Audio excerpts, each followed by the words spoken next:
Mom saw I only earned $3,000 a month and still couldn't find a partner, so she arranged a female CEO to be my wife. The CEO is 168 centimeters tall and never comes home. She even gave me a no-limit black card to spend freely, to avoid disturbing her dates with her first love. I very sensibly took the black card and went on a spree at the club. Meanwhile, in a luxurious private room, Su Yaming's phone rang. She glanced indifferently at the screen, then slowly took a sip of red wine. Lu Jingnian, sitting beside her, looked at her, with eyes full of love and longing. Yaming, today is your wedding anniversary. You came here. What would Brother Heilming think of me? Su Yaming replied coldly. There's no need for you to worry about his opinion. Just as she finished, the phone rang again. This time she picked it up and glanced at it. Your account has spent 288,880 yuan. Your account has spent 3 million yuan. In 2 years of marriage, this was my first time using his card. Su Yaming swiped her finger across the screen, curled her lips slightly, and let out a cold laugh. Lu Jingnian pursed his lips and spoke. Yaming, maybe you should just go back. Before Su Yaming could reply, another message popped up. Your account has spent 188,888 yuan. Your account has spent 388,880 yuan. For the first time, I felt the joy of spending without checking the price, of being treated like a god. It was a release. After suppressing my spending for over 20 years, it went out of control, causing Su Yaming's phone to keep ringing. She no longer looked at it. By the end of dinner, her phone had rung 7 or 8 times. Only after paying the bill did she glance at it. Just as she was putting her phone away, she saw a call from a close friend. Mumu's voice was full of laughter. Sister Yaming, I just saw your husband come to the club. He booked 7 women in one go. If you don't come now, your head will soon be covered in green grass. Su Yaming immediately confirmed that Jiu Heilming did go to the club, book 7 women. How is that possible? When Mumu sent her a photo and teased, don't say, your husband dressed up like this today. I almost didn't recognize him. The man in the photo had delicate and handsome features, and wore a black suit jacket, looking very refined. When Mumu kept teasing, can you even recognize that's your husband? Su Yaming once again felt like she was blind. How could that possibly be Jiu Heilming? At this moment, Lu Jingnian continued, Yaming, maybe you should just go back. I can go watch the movie alone. Su Yaming put away the phone and accompanied Lu Jingnian to the movie without reacting. Lu Jingnian posted a moment to commemorate the premiere of his first movie. 20 minutes later, Su Yaming received a bank spending alert. Jiu Heilming had recharged 1 million yuan at Royal Entertainment Club. She could no longer sit still and left the cinema with a cold expression. Meanwhile, in a private room at the club, I leaned back comfortably on the sofa, sipping red wine that costs tens of thousands per bottle. 7 stunningly shaped and attentively caring girls surrounded me, massaging my shoulders and legs. I couldn't help but close my eyes in comfort. This service was nothing short of heaven on earth. Thinking back not long ago, when I had a monthly salary of 3,000 and died suddenly from binge reading novels, only to wake up inside the book as a character with the same name as mine, a love-crazed hunk. The original character was born into a top-tier wealthy family and spoiled rotten, but insisted on chasing after the heroine Su Yaming for 5 years. Yet Su Yaming only had eyes for her first love. In the end, under pressure from both families, Su Yaming had no choice but to agree to the marriage with me. After the wedding, she rarely came home. And when she did, she treated the original me like furniture. Unable to bear the cold treatment, I began to act out. Eventually, it all led to the family's ruin. A tragic end. It was like playing a winning hand into total disaster. I clicked my tongue and shook my head. In response to the club manager's sales pitch, I acted generous for once. I topped up 1 million using Su Yaming's card. Su Yaming pushed open the private room door and saw me touching a woman's thigh. Reluctant to let go, it felt pretty good. How long did you train for this? The girls were all eager to show off their long legs. Brother, I have them too. Do you want to feel mine? Brother, me too. Take a look at hers. Just looking makes my nose bleed. The life of the rich is truly thrilling. Just as I was getting into it, bang, followed by a cold shout. All of you, get out. I didn't expect Su Yaming to show up and ruin the fun. I reluctantly pinched little white flower's waist. You all go out first. I'll call you when I'm free. Su Yaming's face was as cold as ice, cold enough to freeze a bull. Very quickly, the room quieted down until only the two of us were left. I leaned on the sofa and sized her up. No wonder the original host fell in love at first sight. That face instantly made all those girls just now look dull in comparison, just by standing there with hands on her hips. She exuded enough charm to make one drool. As I was lost in admiration, I heard Su Yaming's angry voice. Using my money to cheat on me right here. Su Yaming, do you really think I won't do anything about this? Su Yaming looked at me coldly, fit and aloof. A high-nose bridge, deep features, well-defined jawline. Her unbuttoned collar revealed a sexy Adam's apple. This handsome Su Yaming was someone she had never seen before, and he didn't show any panic at getting caught. Compared to the man who was just jealous and irrational 2 hours ago, it was like night and day. I said confidently, "What do you mean your money? We're husband and wife. Isn't your money also mine? Isn't that right? You can spend money having fun with your white moonlight. So, why can't I spend money to find company? I'm not afraid of her at all." The book repeatedly describes Su Yaming's disgust toward the original host, to the point where even a touch made her sick. In other words, her touching me is basically self-harm. Su Yaming laughed in anger. "Stop pretending to be innocent. You swiped my card on purpose, caused such a scene. Isn't it just to make me come over?" I looked up at her, gently grabbing her hand. "Then the fact that you left Lu Jinian and came here, doesn't that mean that in your heart I matter more than Lu Jinian?" Su Yaming's face instantly turned cold. "I told you, don't push your luck with me. This is your last warning. If I ever see you do this again, our marriage will be over." With that, she flung me off in disgust, grabbed a tissue nearby, and wiped her hand, just like in the book.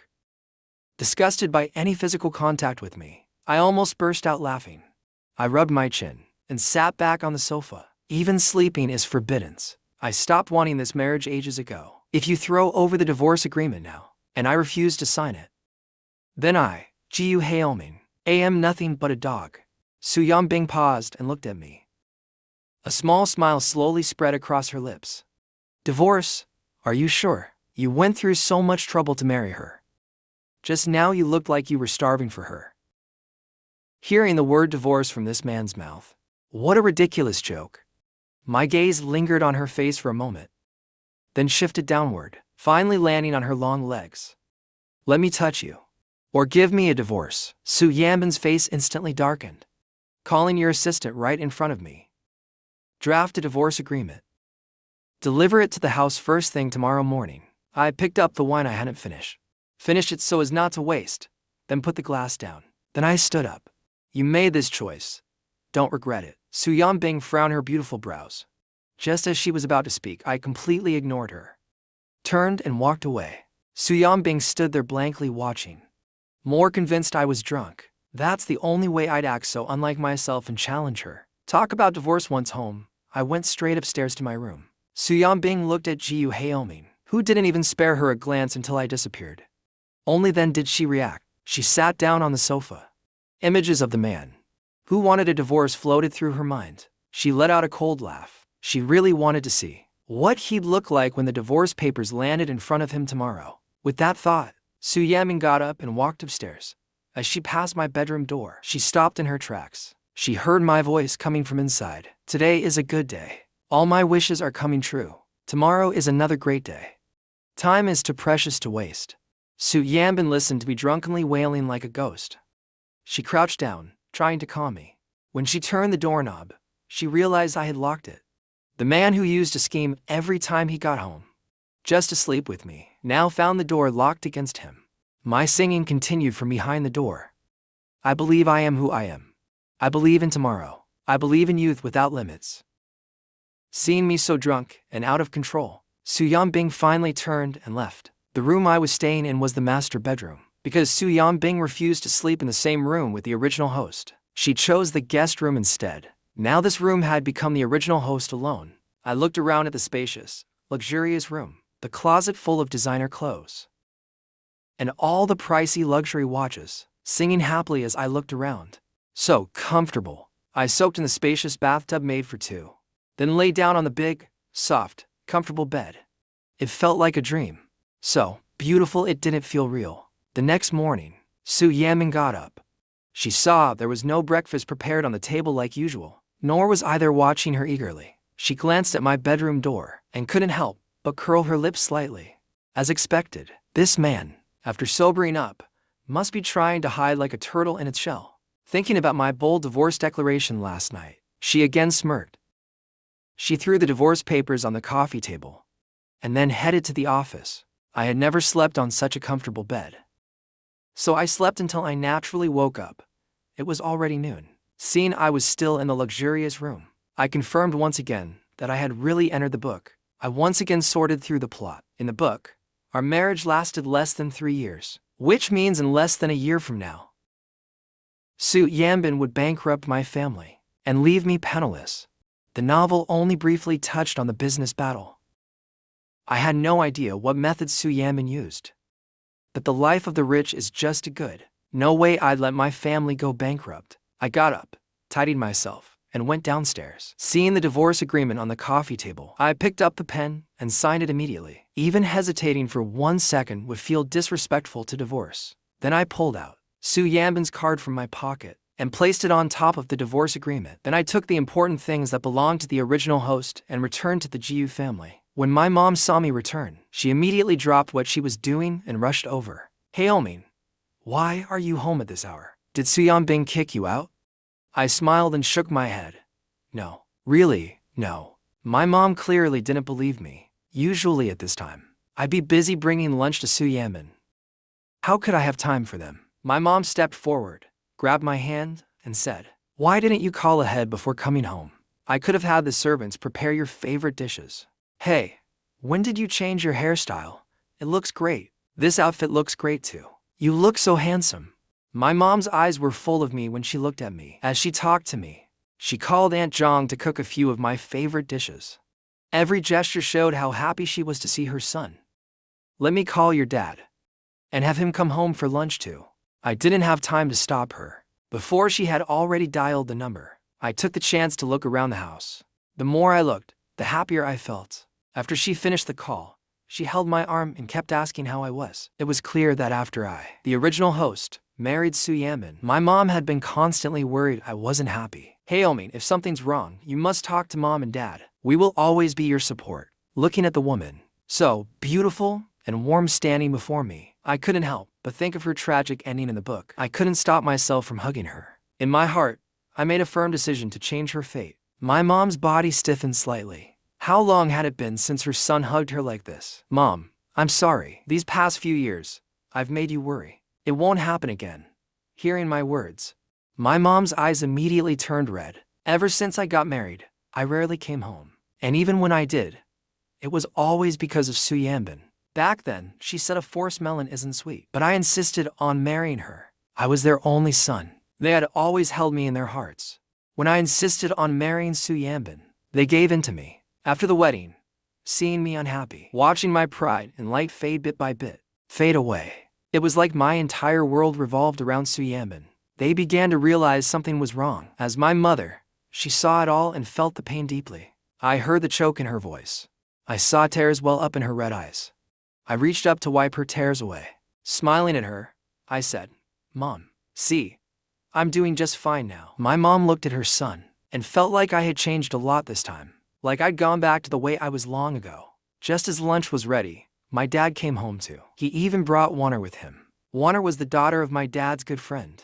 She was 3 years older than the original host. After losing both parents, she lived with her grandmother. But it was hard for the elderly to raise her, so the Jiu family took her in and cared for her like a daughter. They supported her in life and education, all the way until she graduated college. During college, she worked part-time at Jiu Group. After graduation, she became a senior executive at the company. I glanced at her secretly and met her gaze as she looked at me. In the novel, the original host always saw her as an older sister. When I was pursuing Su Yaming, I often told her how much I liked Su Yaming and asked her for advice and ideas. What she showed the original host was always the image of an older sister. She doted on me, protected me, helped me, but never crossed the line. Even readers never suspected a thing until they found out Su Yaming and I got divorced. Warner went to find me. She saw me at the scene of a car crash. She picked me up, trembling, and saw me covered in blood.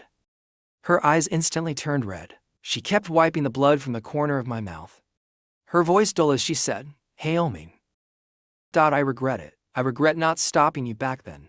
The deep emotion in her eyes was impossible to erase. In that moment, she didn't want to hide anymore. She wanted me to know that she had liked me for many years. She desperately wanted to keep me, but no matter what she did, she couldn't. All she could do was watch as my life slowly slipped away before her eyes. It was at that moment that I felt both love and hate toward her. Just then, my mom greeted her with a smile. "Warner, you're here too." I also greeted her with a hello. Warnerji looked at me with a touch of fondness in her voice. "Aren't you usually busy bringing him lunch every day? How come you're willing to come home at noon today?"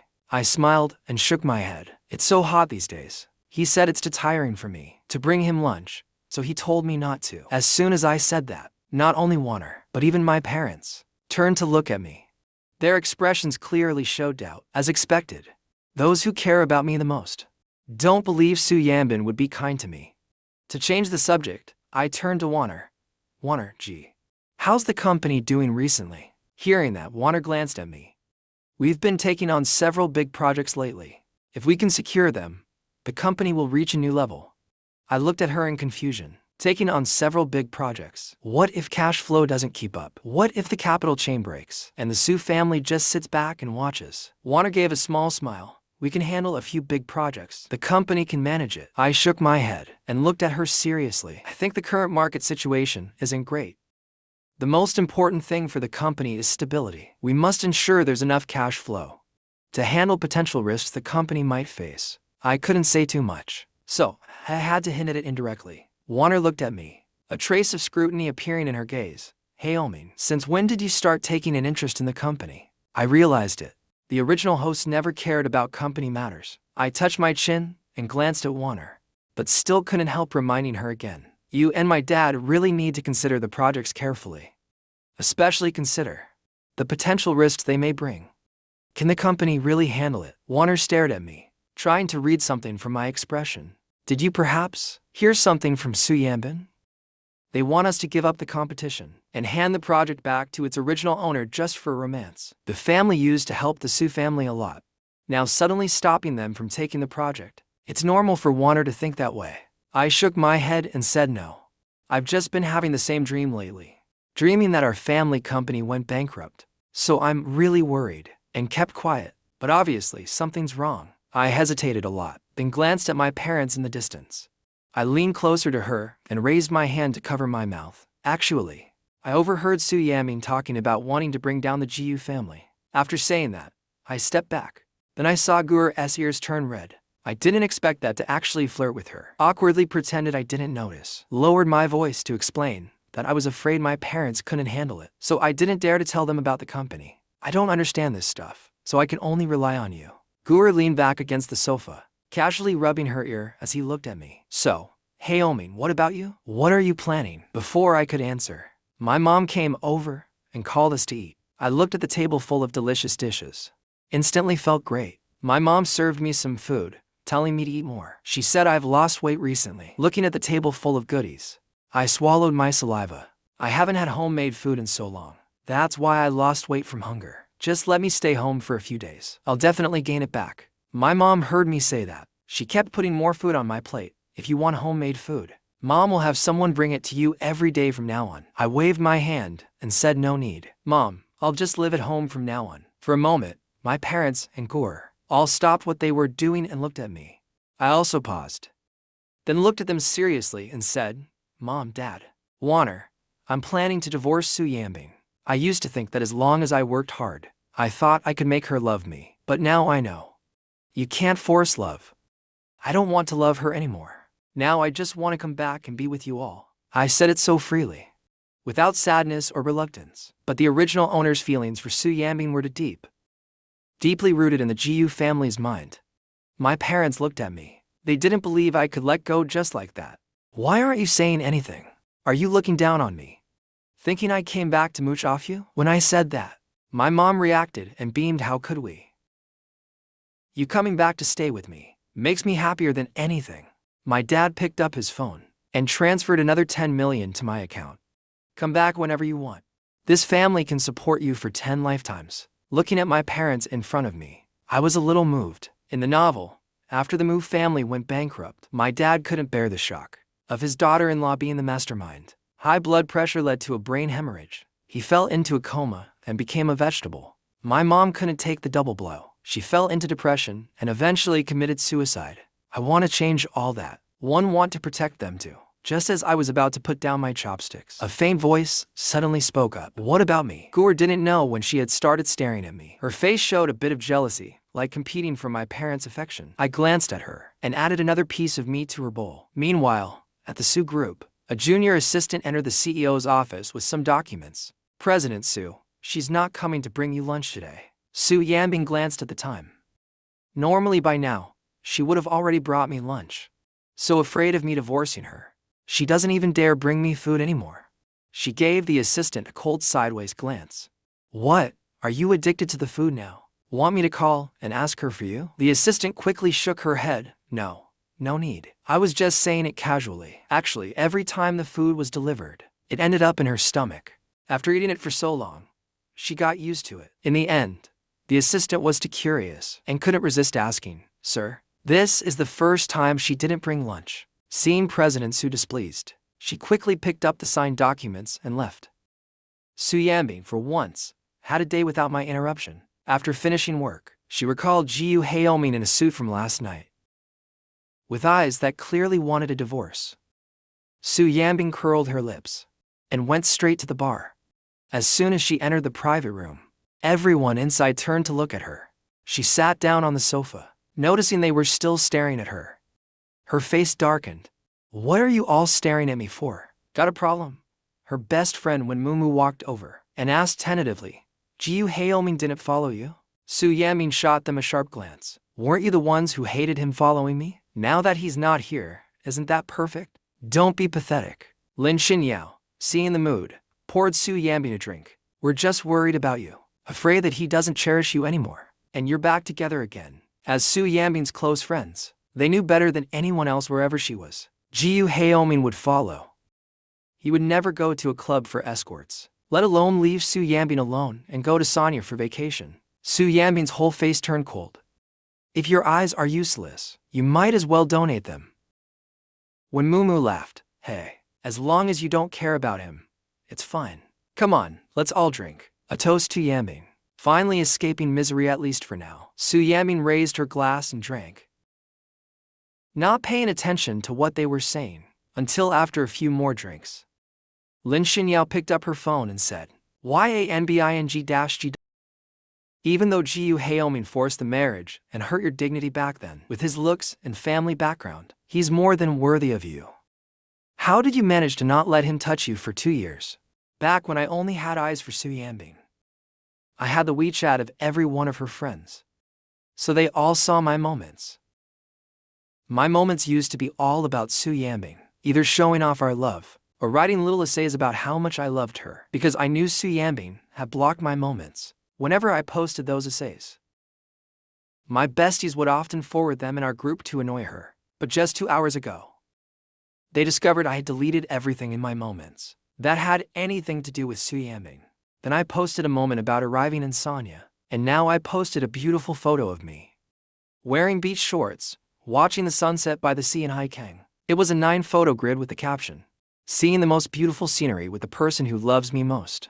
Su Yaming saw everyone looking at their phones, so she glanced over as well. It was a photo of me smiling happily by the sea. Chen Xiu stared at her phone and said, feels like Jiu Haoming has really changed. When Mumu nodded, he actually looks quite handsome like this. Lin Xinyao smiled.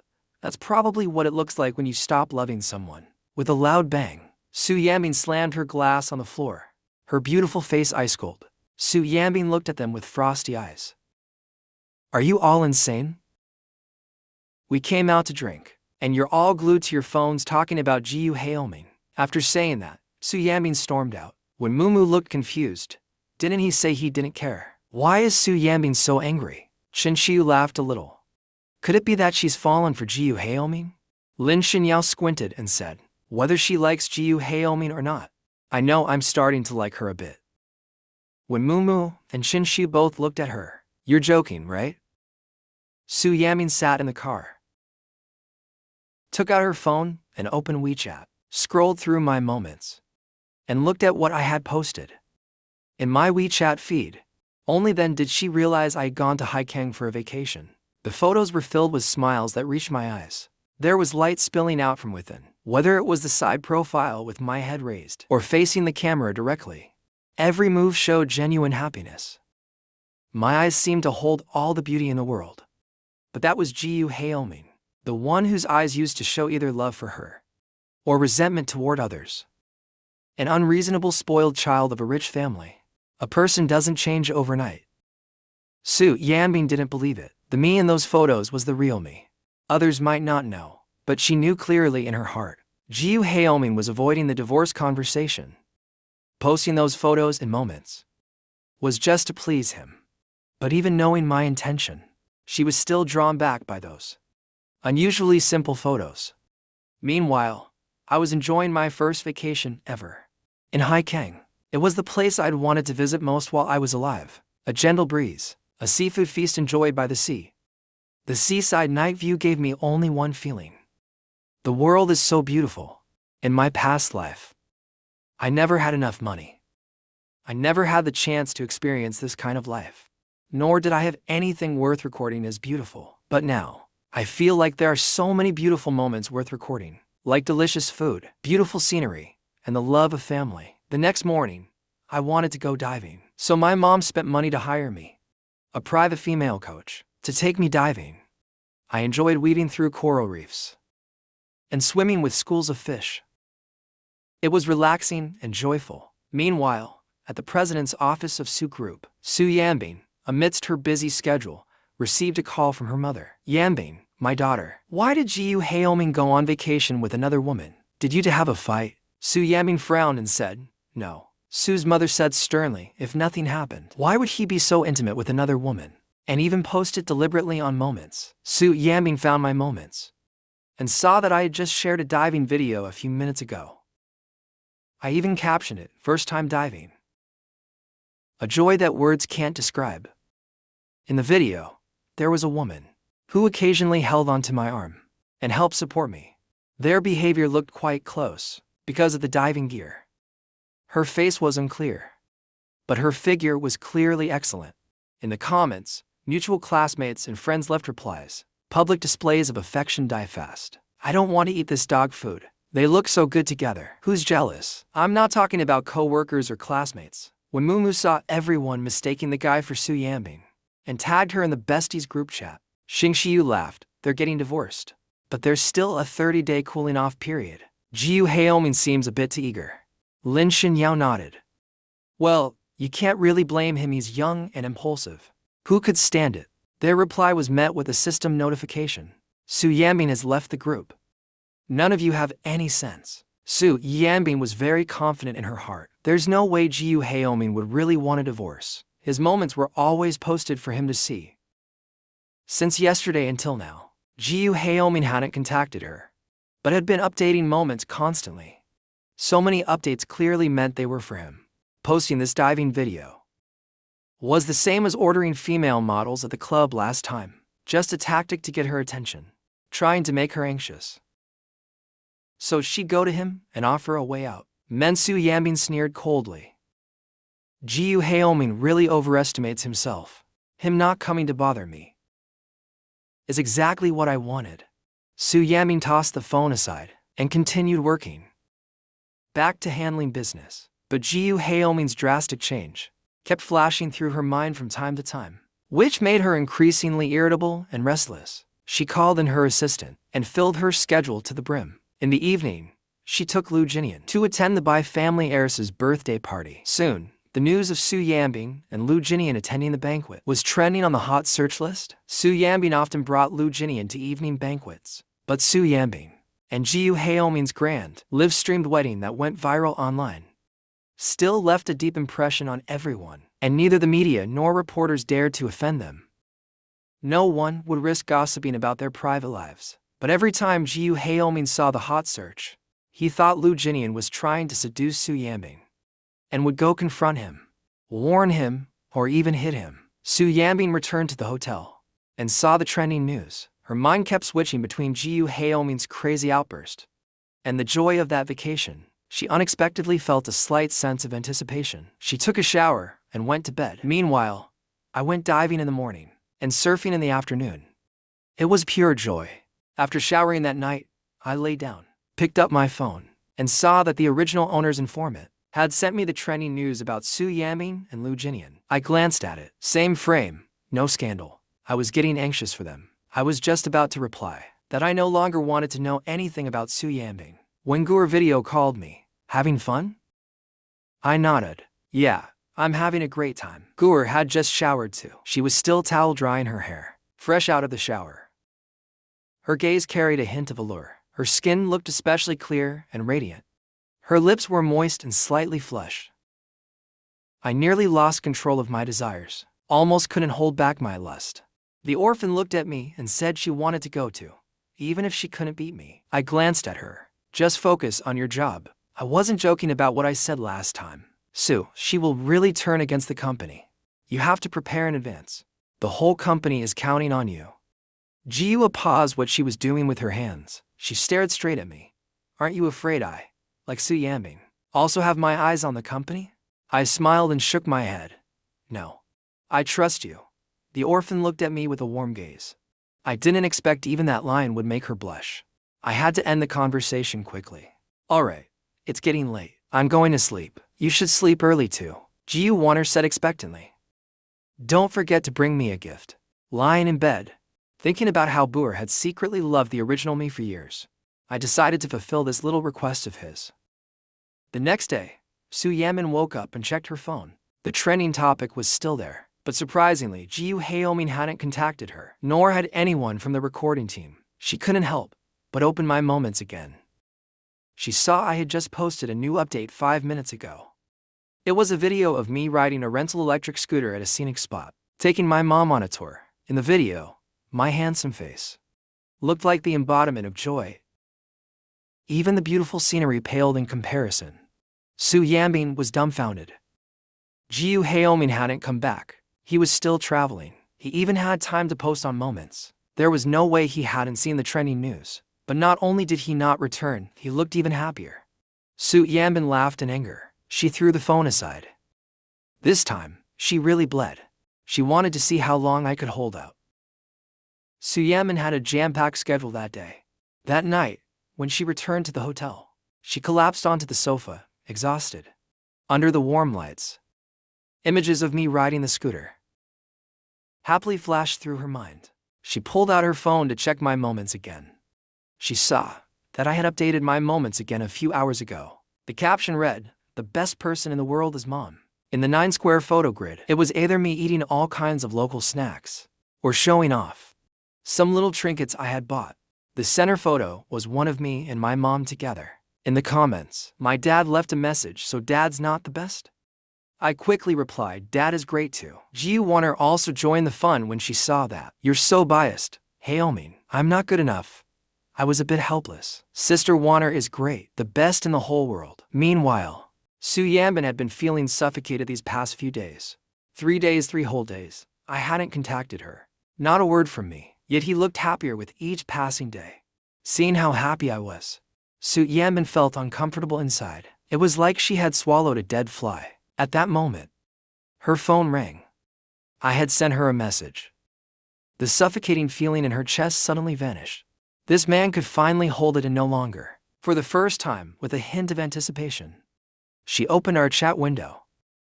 But my words were cold. "It's been days since we signed the divorce agreement. Isn't it about time we finalized the paperwork?" Su Yaming stared at that line of text. Her beautiful eyes trembled.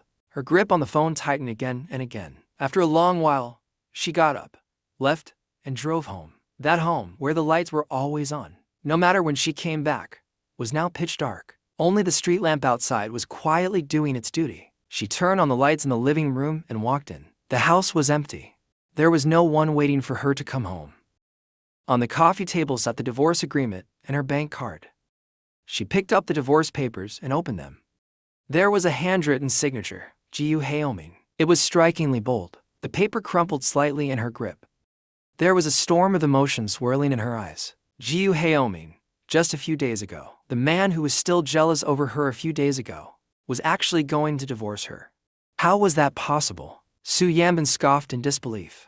Meanwhile, at the GU residence, my mom was taking out local specialties from a large bag. She distributed them to the house staff. These are things Heilming said were delicious. She brought some back for you all to try. Everyone happily thanked her as they received the gifts. The joy of sharing filled the house. My dad was drinking post-meal tea. The orphan was taking a work call. Though the house was big, it wasn't empty or cold. It was warm and lovely. I held my phone, looking at Su Yaming still hadn't replied. I thought I'd call her in a bit. Jiwa sat next to me and asked, "Where's my gift?" I looked up and met her clear eyes. There was a hint of anticipation in them.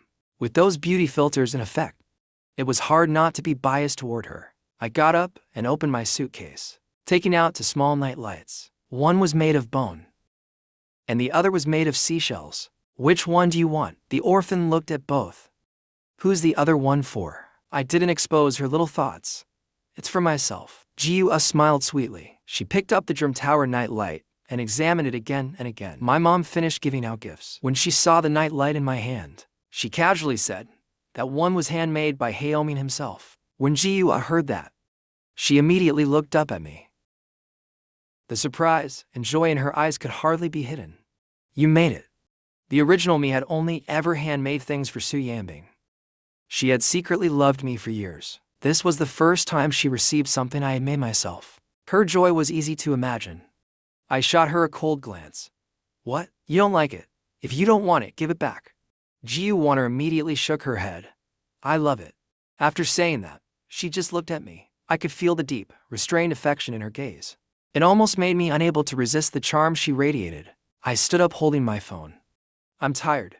I'm going back to my room to rest. Back in my room, I turned on my phone and saw that Su Yaming had replied to my message. Tomorrow morning at 9 a.m. See you at the Civil Affairs Bureau. In the book, Su Yaming bankrupted the GU family and forced me to divorce and leave with nothing. But now we're getting divorced early. Does this mean the GU family's bankruptcy ending can be avoided? I was in a great mood, afraid I'd oversleep. I even set an alarm. The next day, I woke up before the alarm even went off, thinking I was about to regain my freedom. I made an effort to dress up. Going downstairs, my dad had already finished breakfast and gone to work. My mom was trimming flowers she had picked from the back garden. When she saw me, she called me over for breakfast. I was in a hurry, so I made an excuse and left quickly, planning to surprise them after the divorce. The original me could drive, had a license, but I couldn't. I only knew how to ride a scooter. Before transmigrating into the book, I was poor, so I never even learned to drive. The ride I ordered dropped me at the Civil Affairs Bureau. At 8:50, I took out my phone and called Su Yaming. I'm at the Civil Affairs Bureau. When will you arrive? She replied with just 2 words, on my way. I stood in the shade waiting until 9:30, cursing her ancestors all 18 generations. Only then did I see Su Yaming's car approaching. I couldn't wait and rushed up to it. Su Yaming looked at me through the car window. Why did it seem like this man was getting more handsome? I walked towards Su Yaming in the sunlight, my whole body glowing like light. Everything around me faded in comparison. I stopped in front of the car and knocked on the window. Only then did Su Yaming remove her face mask, open the car door, and step out. Our eyes met. There was no trace of her in mine, not even the slightest hint of sorrow, only a cheerful smile with a hint of unfamiliarity. It wasn't what she had expected. I merely gave her a calm glance. Let's go. After saying that, I turned and walked toward the entrance of the Civil Affairs Bureau. My steps were light, full of eagerness and anticipation. It was at this moment that Su Yaming realized I truly wanted a divorce. She stared at my back, and a memory of the forced marriage flashed in her mind.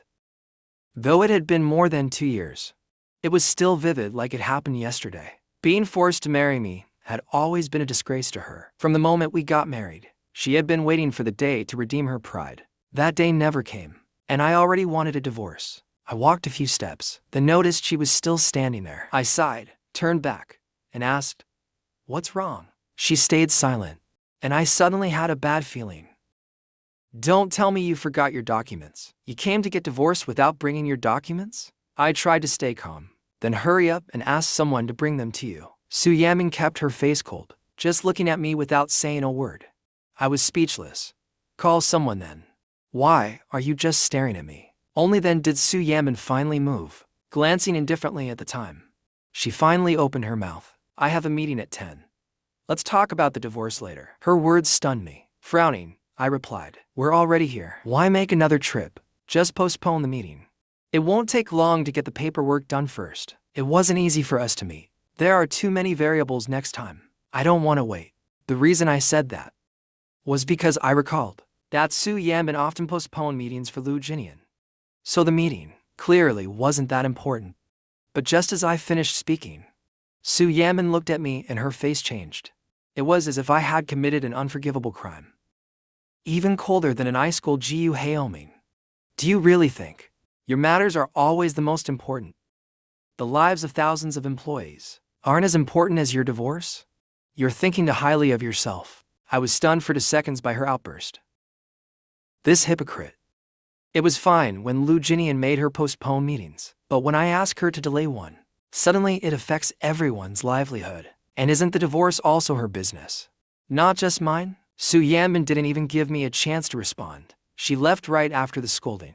We were supposed to get divorced, but she arrived late and without documents. Clearly, I'm the one who should be angry. But she slammed the car door and left with a dark face. I was so mad I wanted to curse. I had even written a celebratory post about being single. I had even planned where to party that night. And now we didn't even get divorced. I went to the supermarket and bought a ton of snacks. Then went to Story Group. When Su Yaming returned from her meeting, she saw I was sitting on her office couch playing games, with a spicy strip in my mouth. The whole office smelled like spicy snacks. The coffee table was piled with snacks, things I normally would never eat. Su Yaming frowned in disgust. What are you doing here? Still chewing the spicy strip, staring at my phone. I didn't even lift my head. Waiting for you. Su Yaming paused mid-step, glanced at me, then walked to her chair and sat down. She looked at me and asked, waiting for what? To eat junk food? To play games? You've completely abandoned your polished rich boy image. This version of HEIRESS felt far too unfamiliar. Only then did I pause my game, look up at her, and said, we didn't finish the divorce this morning. I know you're busy, so I figured I'd wait here until you're done, and we can go again. Su Yaming stared at me coldly. I don't have time for the rest of today. I glanced at her again. Skeptical, I asked, then when will you be free? Su Yaming picked up the documents next to her. I'll contact you when I'm free. I felt like she was backing out. If she really wanted a divorce, how could she not find time? But why would she back out? She hated the original me so much. Wouldn't divorce be a relief? Or did she still want to torment me? Though the book's heroine didn't say it. Her attitude toward the original me clearly showed resentment over being forced into marriage. The more I wanted her love, the more she made me suffer the pain of unattainable affection. Now that I want a divorce, is she trying to make me experience the pain of wanting to leave but being unable to? I stood up in anger. Su Yaming, do you not want a divorce? I'll give you 3 days. If you don't go finalize the divorce with me in 3 days, then I'll file for divorce in court. I'm not asking for your opinion. I'm informing you. After saying that, I grabbed my snacks and was about to leave. Right then, Lu Jinian pushed open the office door and walked in. When he saw me, a trace of fear flashed in his eyes. Did I come at the wrong time? Lu Jinian was just about to step back out, but Su Yaming raised her hand and said, no, you're right on time.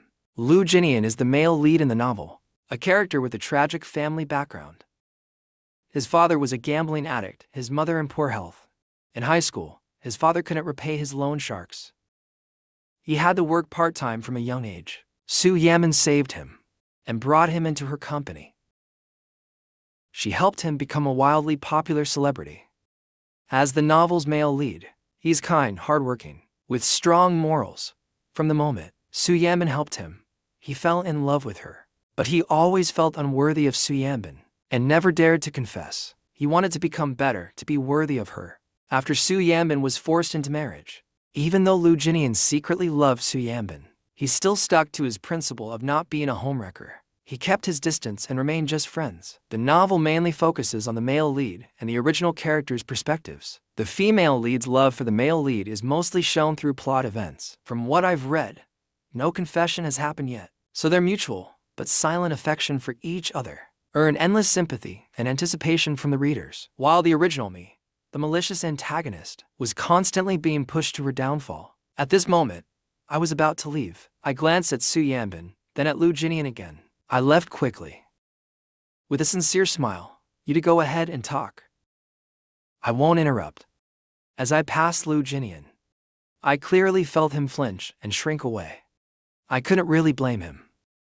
The original me had always treated him as a mistress ruining my marriage. Every time I saw him, I tried to teach him a lesson. I even hired people to rough him up more than once. Now, to redeem myself, I even gently closed the office door behind me as I left. Lu Jinian stared in a daze as I walked away, then looked at Su Yaming. He saw her staring at the closed door, her face cold as ice.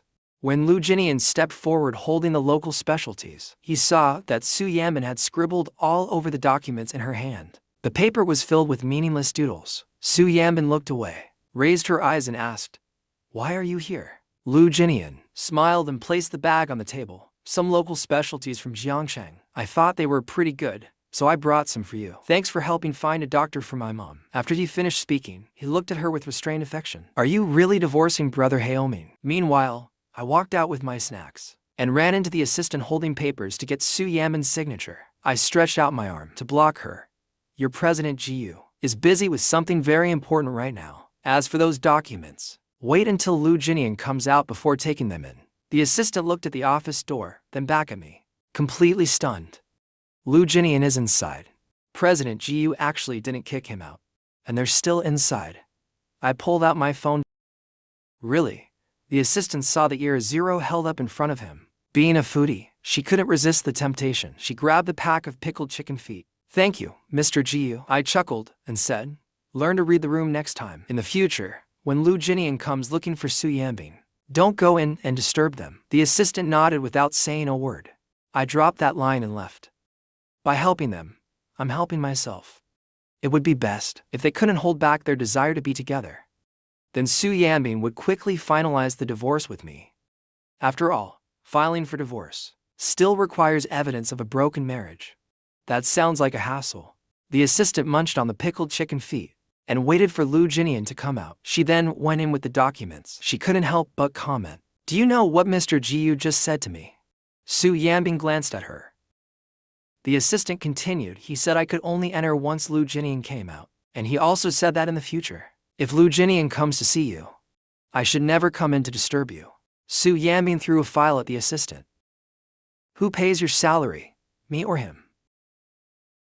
The assistant caught the file. "Don't you think Mr. Jiu has changed? He doesn't seem jealous anymore. He even seems to be pushing you and Lu Jinian together." Su Yaming curled her lips into a saintly smile. "Are you too idle lately?" The assistant immediately shut her mouth. She took the signed documents and fled. Su Yaming threw the pen onto the desk. The smile on her lips gradually faded. Her gaze slowly darkened. I walked out of Su Yaming's company. It was almost noon when I checked the time. I caught a cab home to have lunch with my mom. Then I searched online for a nearby driving school and called to ask about lessons. After all, there are so many sports cars in the garage, and I can only look at them, not drive them. It's honestly too painful. The original owner had a license. I just need to learn how to drive. The driving school had a dedicated training ground, which was perfect. After making a call to schedule, I took a car to the school. Following the principle that money makes things happen, for a license, the owner found a super patient and pretty female instructor. She taught me one-on-one. I have to admit, you get what you pay for. I felt incredibly clumsy. But after a whole afternoon, the beautiful instructor never lost her temper. She kept encouraging me, providing emotional support that was a perfect 10. After spending the whole afternoon, I finally learned the basics. To thank the instructor, I treated her to a meal afterward. Meanwhile, as Su Yaming walked out of the company, she saw a message from Manhwa Yaming. "We were wrong last time. We didn't consider your feelings. Tonight, we'll host a dinner for you." 20 minutes later, Su Yaming walked into the restaurant when Manhwa had reserved. She immediately spotted a familiar figure. The man was laughing joyfully. Su Yaming walked over slowly. Then she heard me openly praising the woman. "Coach Shen, with your looks and your figure, You've got it all. Why settle for being a driving instructor? Shen laughed and explained she wasn't really an instructor. Turns out she was the driving school owner's daughter, forced by her dad to teach me because she was too talented to waste. I couldn't help but laugh. As I laughed, I suddenly felt a cold stare. I instinctively looked up and saw Su Yaming standing to the side. Her face as cold as ice. Before I could say anything, Su Yaming grabbed my hand and dragged me out of the restaurant. HEIRESS, we haven't even divorced yet, and you're already out with some floozy? I looked at the woman standing right in front of me. What a waste of such a beautiful face. How can someone have such a bad temper? I rubbed my wrist. What floozy? It was just a normal dinner with someone. Don't talk nonsense. Su Yaming gave me a cold stare. A normal meal. Do you think I'm blind? I didn't want to look at her face, so I looked up at the sky. If you think you're blind, then there's nothing I can do. Su Yaming sneered at HEIRESS. Do you think this is still 2 years ago, when I had to endure everything you did? From now on, I call the shots between us. Seeing her recklessly touch me, I leaned in with a smile, raised my hand and touched her slender waist, bold and unrestrained. Then why don't you tell me what you want? Su Yaming gulped nervously, her face dark as she grabbed my wrist. Knowing how much Su Yaming hated being touched by the original me, every touch I made only increased her disgust for me. Seeing her face darken, I raised my other hand and held her hand too, continuing to gross her out. Why don't we find a hotel? Summer clothes are already thin, and Su Yaming was wearing a dress. When I touched her leg, it felt like I brushed against her chest, a tickling sensation like ants crawling on my heart. Su Yaming, blushing, stared straight at me. The old me would never dare to be so bold, and wouldn't have been this flirtatious either. Clearly not in love with her, yet acting like I couldn't get enough of her. It was like treating her as some bar hostess. Su Yaming swallowed again, her face growing even colder. Seeing that she still didn't push me away in disgust, I leaned in to kiss her. Only then did Su Yaming finally shove me away. She pulled out a handkerchief to wipe her hand. HEIRESS, give up your delusions. You will never get what you want from me. I suddenly realized, she doesn't want a divorce because I want one. I rubbed my wrist and sneered, isn't it possible that, if I can't get it from you, I can get it from another woman? Even though I cling to your body, a woman is a woman. They're all the same once the lights are off. It's not like I must have you. Su Yaming's face turned as dark as if soaked in ink. She clenched her back teeth. She threw away the handkerchief and sneered in anger. Go ahead and try then. I smiled at her and said, wasn't I just about to? Before you interrupted. You interrupted me. If you've got nothing else to say, I'll head back inside. My phone is still in the restaurant. Seeing that Su Yaming didn't stop me, I went back inside, but just as I sat down, my phone rang. I picked it up and looked. Su Yaming had sent me a video. I opened it, and my face instantly turned pale. The video showed the original me hiring people to kidnap Lu Jinian. Evidence from years ago. It showed me pushing them into the street and causing a car accident. It also showed me hiring people to beat Lu Jinian. Criminal evidence. That evidence alone could get me several years in prison. Previously, Su Yaming didn't use it because she feared the Jiu family. Now that she's brought it out, it means she no longer fears them. I had only just started enjoying my life. I didn't come to this world to end up in jail. Su Yaming sent another message. You have 2 minutes. Come upstairs now. Su Yaming was using this to threaten me. Though I was reluctant, I didn't want to go to jail even more. Shen, seeing my pale face, poured me a glass of water. What's wrong? I waved my hand. Sorry, something came up. I have to go. You enjoy your meal. After that, I quickly paid the bill and went upstairs to find Su Yaming in the private room. When Mumu came into the room, she had just seen the scene between Su Yaming and me by the car. So she snapped a photo and sent it to the private room to share with her girlfriends. From her angle, the photo looked as if Su Yaming had already taken full control of the room and was being intimate with me. Then everyone came to the window to look and saw me walk away without even looking back. They were more convinced that Su Yaming had forced me. When Mumu said with some surprise, no one mentioned HEIRESS tonight. As soon as Su Yaming entered the private room, when Mumu immediately went up to greet her. Everyone was chatting and laughing. No one mentioned anything about me. When I opened the door and came in, the three of them were momentarily stunned. When Mumu reacted quickly and hurriedly stood up and stepped aside, Su Yaming, the place beside him was set with new utensils for the newcomer. HEIRESS is here. I smiled and raised my hand to greet them. Glanced at Su Yaming, then walked toward her. The three of them looked at me, then at Su Yaming, and treated me like I was invisible, just like always. I clenched my teeth and used my chopsticks to pierce the plastic wrap over the bowl. Then leaned a little closer to Su Yaming and whispered, "What do you mean by this?" Su Yaming gave a slight smirk. "Just want you to be more obedient." I was completely turned off. Does this woman have no hobbies other than torturing me? I forced a smile and picked up food for her. "All right, my dear wife. If you tell me to go east, I won't go west. If you tell me to warm the bed, I wouldn't dare warm the room instead." Su Yaming gave me a glance and set down her empty wine glass. I immediately refilled it for her. After practicing driving all afternoon, I was actually quite hungry too. Seeing that Su Yaming said nothing, I just started eating by myself with great appetite. After finishing a bowl of rice, I noticed everyone was staring at me, so I got another bowl. Gave them a big smile and said, "Do you want some? I'll help you get some too." "I'll get some for you too." The three girlfriends were even more surprised. HEIRESS, who always had eyes only for Su Yaming, was actually offering to get them food. The next second, Su Yaming finally spoke. "If you like helping so much, peel this bowl of shrimp for me. I love eating them."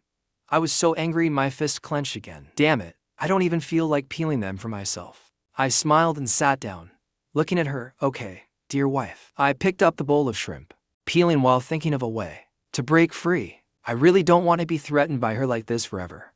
I was so deep in thought that I accidentally popped a shrimp into my mouth. Su Yaming watched as I ate the shrimp myself and looked like I was really enjoying it.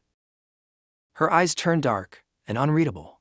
I could feel her icy gaze like it could freeze me to death. Only then did I snap out of it and quickly stuff the shrimp I was about to eat into her mouth instead. "I tested it for you. It's safe, not poisoned." Su Yaming, fed by force, chewed it instinctively. The coldness in her eyes eased a little. The old Su Yaming would have found it disgusting even if I picked food for her. Now she watched me feed her directly. Not only did she eat it, she looked like she really enjoyed it. Suddenly, the girlfriends started teasing us. "When you two are being lovey-dovey, could you consider the feelings of us lonely singles?" I was already holding in my anger and couldn't stand their teasing.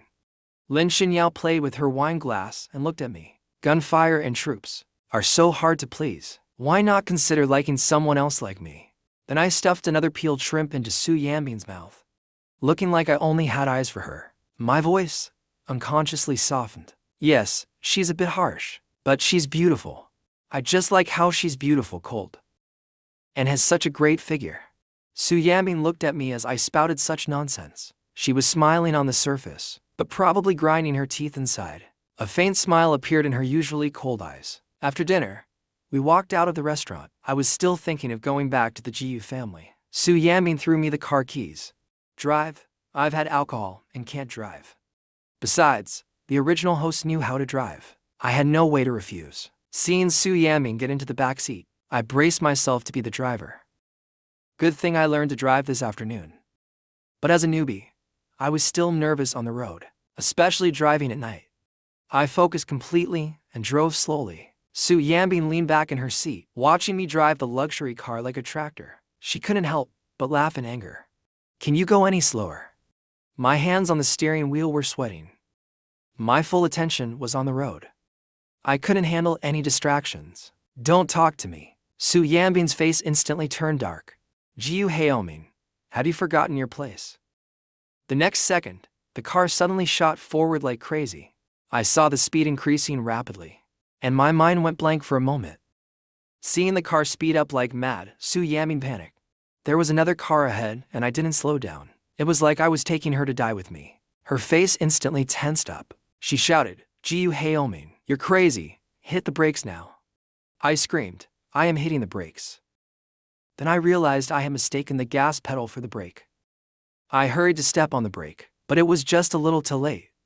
Still in shock, I only heard a loud bang, and suddenly the world went silent. As I came back to my senses, my neck and head were still aching. I heard Su Yaming gritting her teeth, squeezing out my name from her throat, Gu Haoming. I glanced back at her. I said I was driving just fine. You were the one who insisted on talking to me. Su Yaming looked at me with a cold face. She squeezed out a few words through clenched teeth. So, she hadn't finished speaking. I interrupted her and quickly apologized, saying it was my fault. It's my fault for being so useless. The moment I hear your voice, I get so nervous I can't even tell the brake from the gas pedal. Though I kept blaming myself with my mouth, there wasn't a trace of guilt on my face. After saying that, I got out of the car. Su Yaming, face still cold, took out her phone and made a call. She asked her assistant to come handle it. After ending the call, she saw me rubbing my neck. Bending down, saying something to the owner of the car I hit up ahead. My posture clearly showed I was apologizing for a mistake. This version of me was completely different from how Su Yaming remembered me. The me in his memory never apologized to anyone other than her. I was always arrogant and willful. Even when I made mistakes, I always acted superior. I thought others deserved it. For something like a car accident, the old me wouldn't even get out of the car. I would just make a call and have someone handle it. I wouldn't care whether the other person lived or died. But now, I hurriedly checked to see if the other person was hurt. Are you okay? The woman got out, touching her face. The bruise on her forehead marred her otherwise fair and perfect face. When I saw her face clearly, I just felt so guilty. I felt even more sorry. Wasn't this woman the popular star Murong Yan? In the novel, she was working with Lu Jinian on a film. When she was mentioned, it was said she started as a child star. Lu Jinian's first film was with her. Fans celebrated across the entire internet. Then, their on-screen couple pairing went viral, but that very year, before the original host died, Murong Yan also died. She left behind a long suicide note. Then she committed suicide. A girl who always appeared cheerful and sunny on screen was actually burdened by a pair of blood-seeking parents. They broke the wings of her dreams, made her lose herself, and treated her as a money-making tool, never caring about how she felt. After suffering long-term depression, her parents forced her to accompany powerful figures in the industry. That became the final straw that broke the camel's back. In the end, Murong Yan chose suicide. When I read the book, I felt like she was my shadow. I shed so many tears out of empathy. At that moment, Murong Yan looked at her beloved car, her eyes and lips curving into a slight smile. Little brother, is this what they call sitting peacefully in the car, and disaster falls from the sky? I looked at her entire figure and still saw that lingering sadness in her eyes. I'm really sorry. I'll cover the repair cost for your car, and your checkup fee, and the emotional damages too. Most people screamed at first sight of her, even fainted from excitement, but Murong Yan, for the first time, saw someone look at her with pity, as if he saw through the glamorous exterior to the unhappiness beneath. She froze for a moment. I pulled out my phone and said, "Can you give me your contact info? So we can easily follow up if there's anything to compensate for. It'll make things easier." Murong Yan didn't care about the car at all, nor did she expect compensation. But that look I gave her earlier made her take my phone without thinking and add her contact info. She called herself and then returned the phone to me. "Little brother, don't you recognize me?" I put away my phone, smiled, and said, "The big star Murong Yan. How could I not recognize you? I'm your loyal fan. Can you give me another autograph?" Murong Yan looked at me helplessly. This man, upon seeing her, clearly didn't show the excitement of meeting her idol. Seeing that she didn't move, I stepped forward and hugged her. "If you don't want to sign an autograph, then just give me a hug instead." Murong Yan froze on the spot. This was different from the fans' excited and frantic hugs. I quietly held her in my arms. It was both a confession and a form of comfort. "You are truly amazing. Your brilliance gave many people the courage to face hardship. You gave many the strength to keep moving forward. I hope one day we can give you the same courage and become the strength that supports you." Su Yaming watched me from the car handling the accident. And in the end, somehow even flirting with a woman, she immediately got out of the car with a darkened face. She pulled me out from the woman's embrace. Right at that moment, her assistant called in a rush. Su Yaming took my car keys and dragged me away. Marang Yan stood there watching me, still thinking about the words I had just said. I smiled and waved at Marang Yan. My smile was like peach blossoms in March and a summer breeze in June, like all the beauty in the world. It froze into a painting under the warm-colored lights. Su Yaming looked at me with a gloomy face.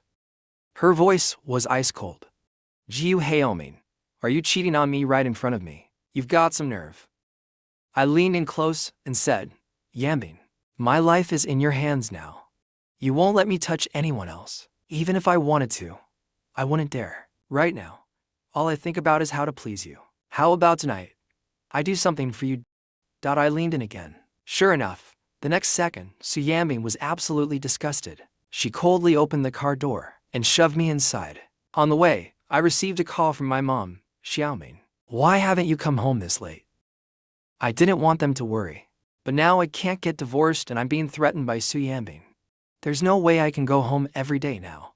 So I had to reply, I'm not coming home tonight. Su Yaming admitted her mistakes to me.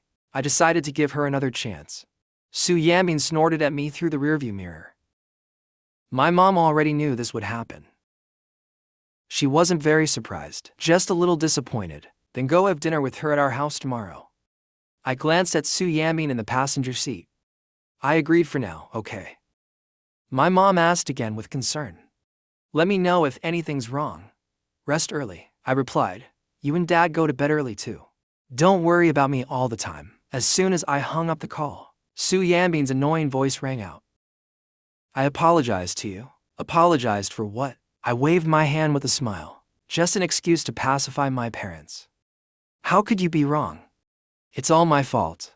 Even though I was clearly annoyed, I still had to humor her, just to give her the satisfaction of tormenting me. If she was satisfied, life would be easier for me. But Su Yaming pushed things further. She continued, I remember you used to love posting long emotional text on social media, little essays. Since you know you were wrong, write one tonight. No less than 3,000 words. The original host used to write those every day. Su Yaming never even read them. Now that I don't love her anymore, and I've deleted all those old posts, she's forcing me to write again. All I could do was smile and say, I'll write it when I get home. As soon as I got home, I went straight to my room. I sent a message to Gur, Sister Warner. What are our chances of taking down Sucorp? Or how much would it cost to acquire them? In just a few years, Sucorp had become the local industry leader. There must be skeletons in their closet too. If I don't want to be at her mercy, I need to overpower her. I don't believe that as someone who transmigrated here, I can't beat her. In the novel, Su Yaming destroyed the story. I'll destroy Sucorp. I may not be good at much, but I can let the plot master every cunning way to make money. Gur video called me, her face lit with a smile. You hate her that much now? The next second, seeing that I was no longer staying at the Jiu family, she realized she was wrong again. Show off. You went back to the house you bought for that woman again. I didn't hide anything.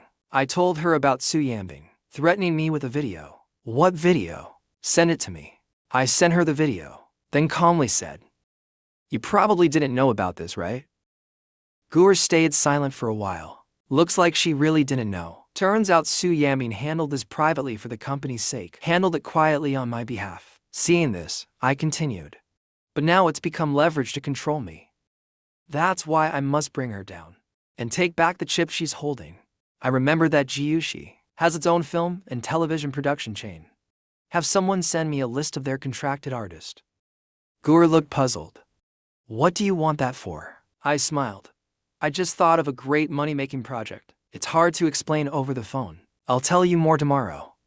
As someone who does writing as a side gig while working full-time, I had already been learning about the short drama industry.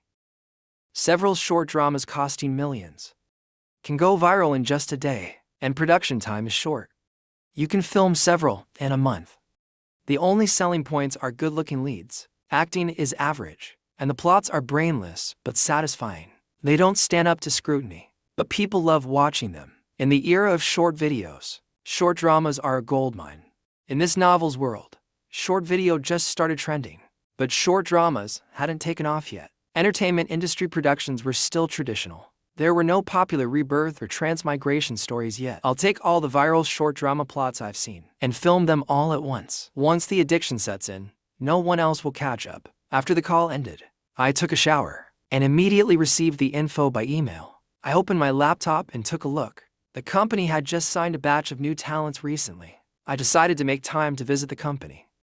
For now, I had to start turning those popular dramas into scripts. In order to get rid of the threat as soon as possible, I dove straight into action. While I was focused on writing, Su Yaming messaged me. Why is writing 3,000 words so hard? Should I raise it to 5,000 words for you? I glanced at the time. It was already 11 p.m. This woman wasn't even asleep and still thinking about my little essay. She's seriously sick. Not wanting to disappoint her, I quickly posted a private essay visible to only her. Only she could see it.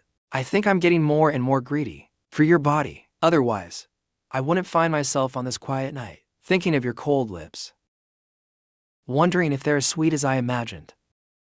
That body of yours, always covered tightly. Is it really like I imagine it to be? Su Yaming didn't expect me to be so shameless, so blatantly writing about my hungry fantasies of her. Her face turned black, then red, then black again. But soon she realized something was off. Normally when I posted, those classmates who always kissed up to me would like and comment. And this was prime phone scrolling time for them. But a while had passed already. Not a single like or comment. It was obvious I did it on purpose, writing it just to annoy her. Su Yaming immediately replied, very well written. From now on, write one every day. When I saw the message, I gave up sleep and went back to writing scripts. I wrote to different openings, and 20 episodes for each. It was already past 5 in the morning. I was completely exhausted, saved everything, and collapsed into bed. Su Yaming got up and saw there was no breakfast on the table. The whole downstairs was quiet. She turned the knob to my bedroom door, only to find the room still locked tight. She knocked on the door. I was exhausted, pulled the blanket over my head. But it was no use, the knocking continued. I was forcibly woken up in frustration. I got up and opened the door. What is it that can't wait? My hair was messy. I yawned nonstop, still looking a bit handsomely lazy. Su Yaming looked at me coldly. Where's breakfast? That sobered me up instantly. She knocked on my door just for breakfast? I'm not a breakfast vendor. I walked up and hugged her tightly, disgusting her for revenge. There's no breakfast. Why don't you just eat me instead? Su Yaming was momentarily dazed, but very quickly, that familiar nauseated expression returned. She snapped out of it and immediately pushed me away. You sure there's none? Su Yaming's tone had a hint of threat. I gritted my teeth. I'll go make it now. Since I transmigrated here, I hadn't stepped into the kitchen. There weren't many ingredients in the fridge. I ended up finding a pack of noodles, boiled it with a few eggs. When I finished cooking, I found that woman had already left. I thought she wasn't going to eat, so I ate it myself, then planned to take a nap. Just then, Su Yaming messaged, "Is it ready?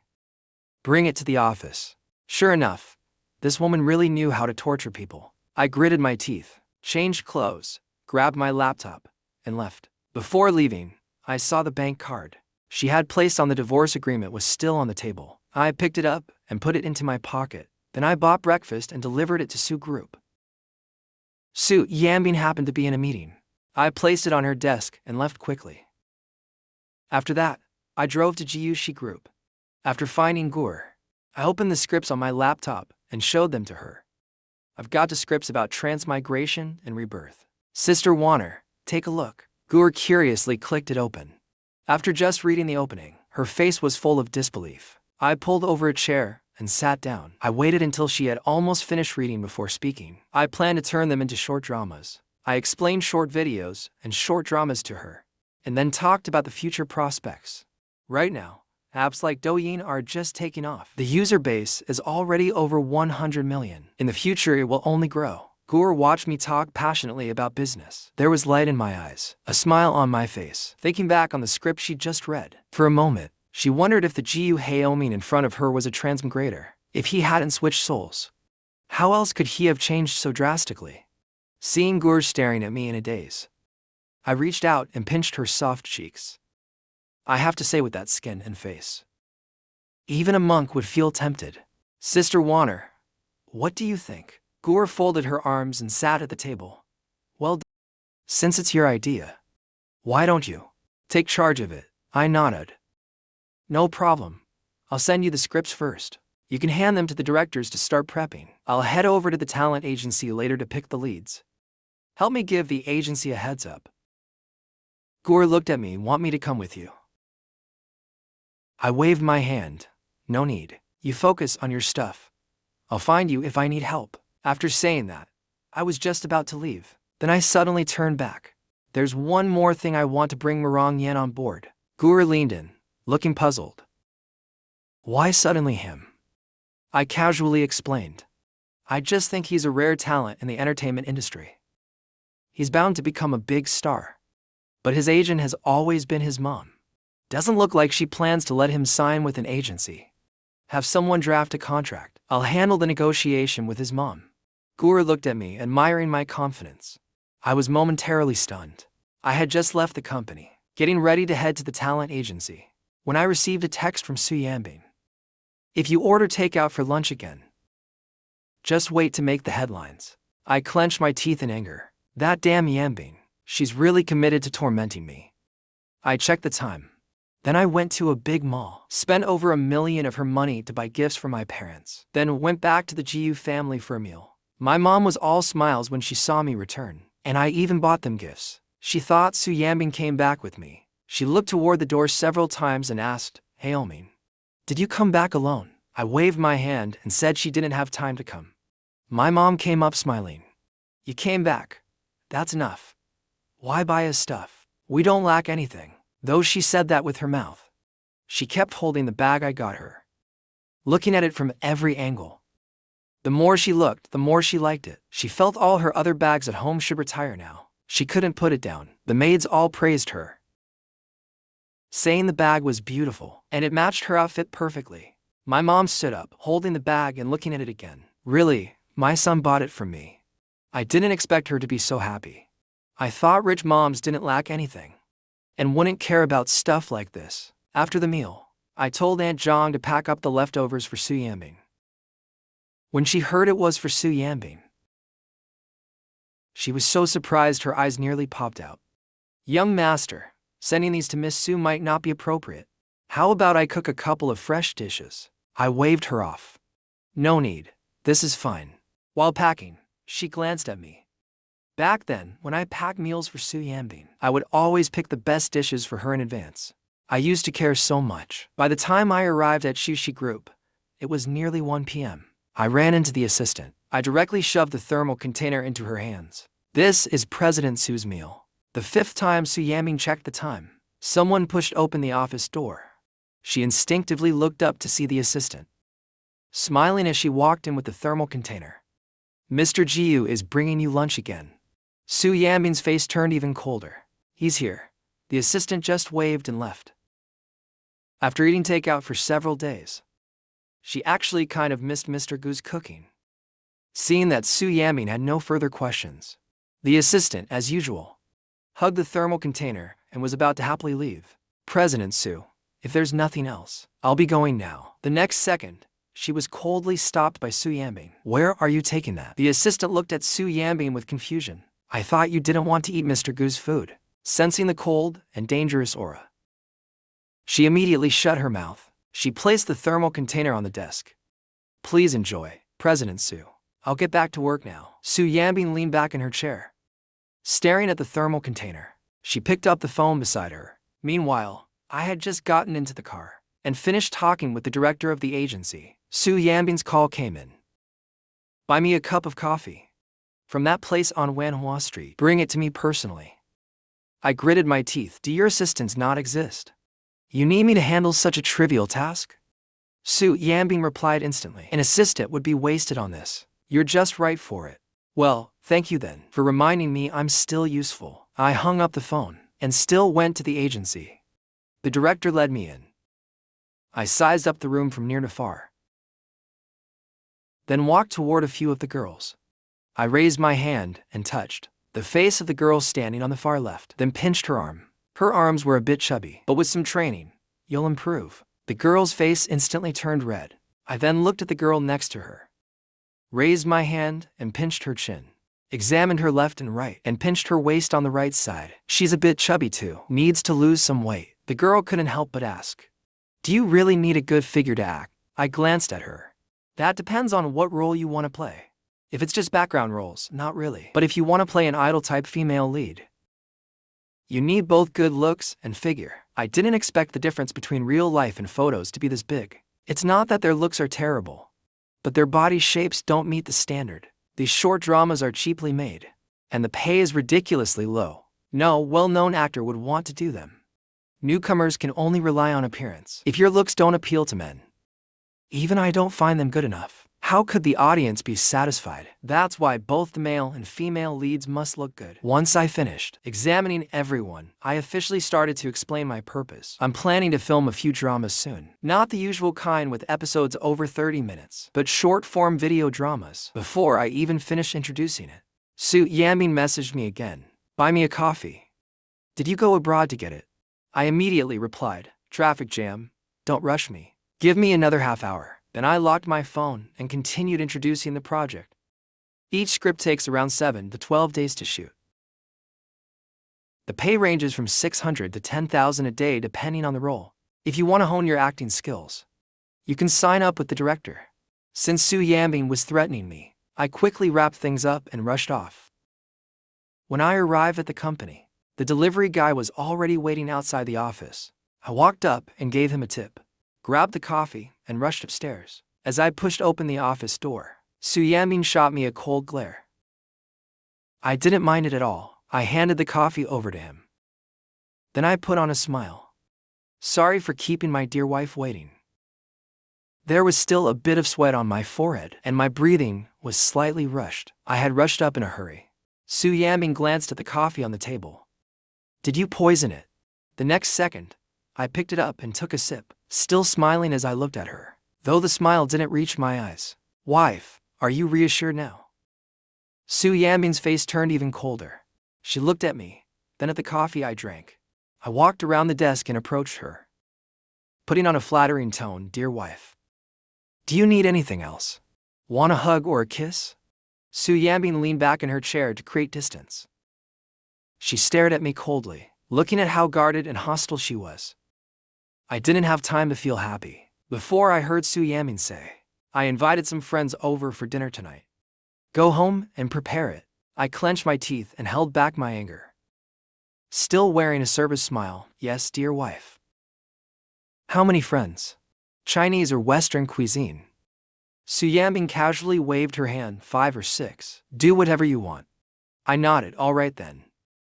Dear wife, I'll go prepare dinner now." As soon as I turned around, I dropped my smile. This damn Yaming can't keep watching and torturing me like this. I have to give her something to do. Let her shift her focus to the male lead. After I left, Su Yaming picked up the coffee from the table and took a sip. Only after drinking did she suddenly remember I had taken a sip too. Her expression immediately darkened like a storm. A raging storm, even. She immediately placed the coffee far away. Didn't take another sip. That night, when Su Yaming got home, she heard loud, upbeat music playing in the living room. She entered but didn't see any sign of me. The smell of food was coming from the kitchen. She walked to the kitchen door. She saw that at home, there were 2 beautiful women cooking. One of them dipped a dish in sauce and had me taste it. I ate while praising how good it was. "You're so pretty. And you have such a great figure. You don't look like a chef at all." I thought I got scammed. "Didn't expect you to have real skills too."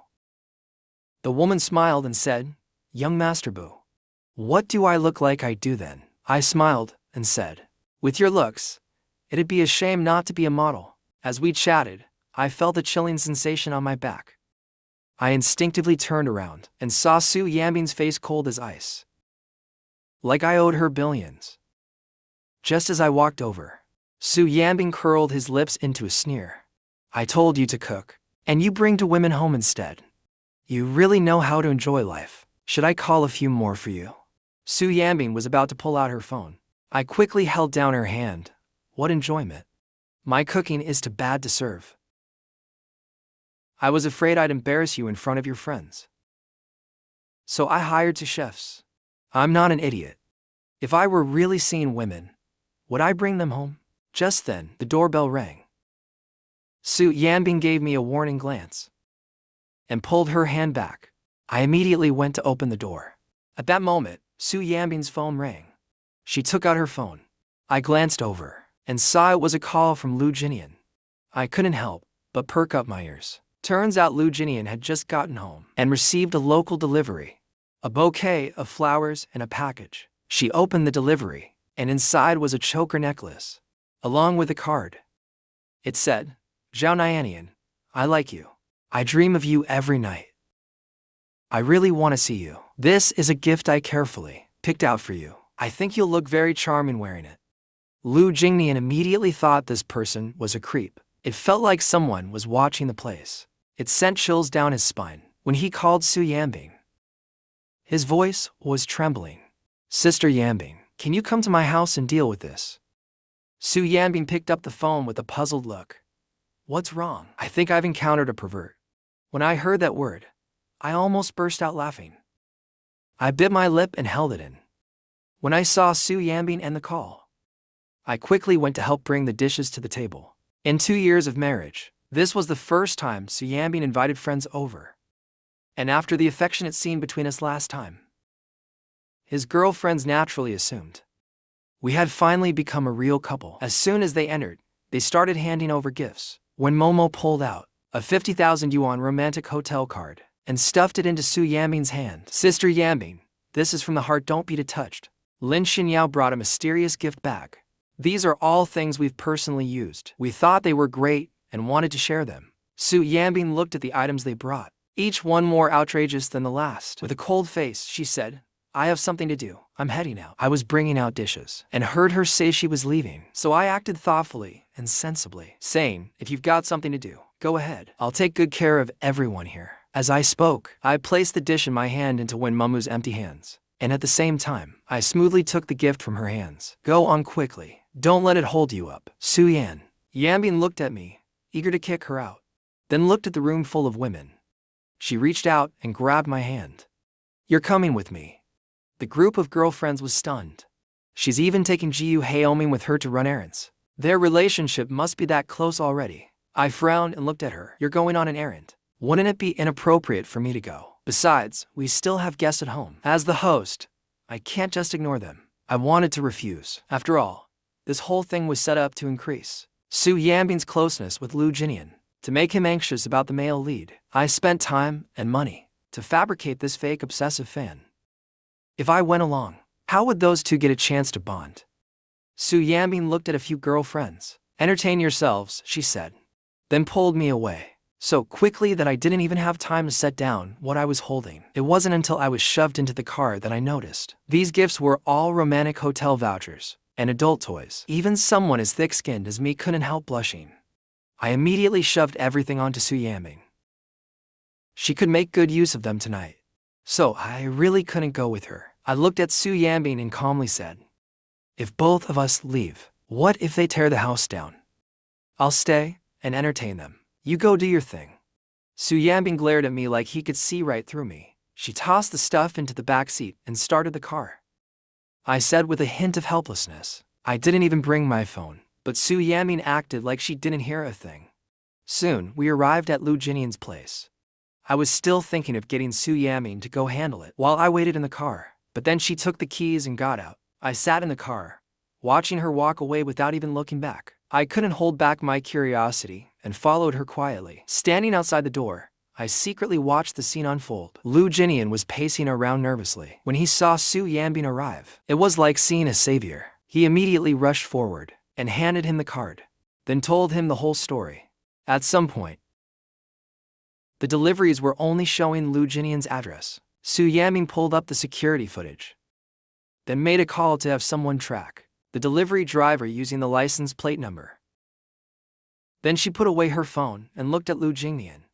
"Before the matter is cleared up, don't stay here." I saw them just chatting so blandly.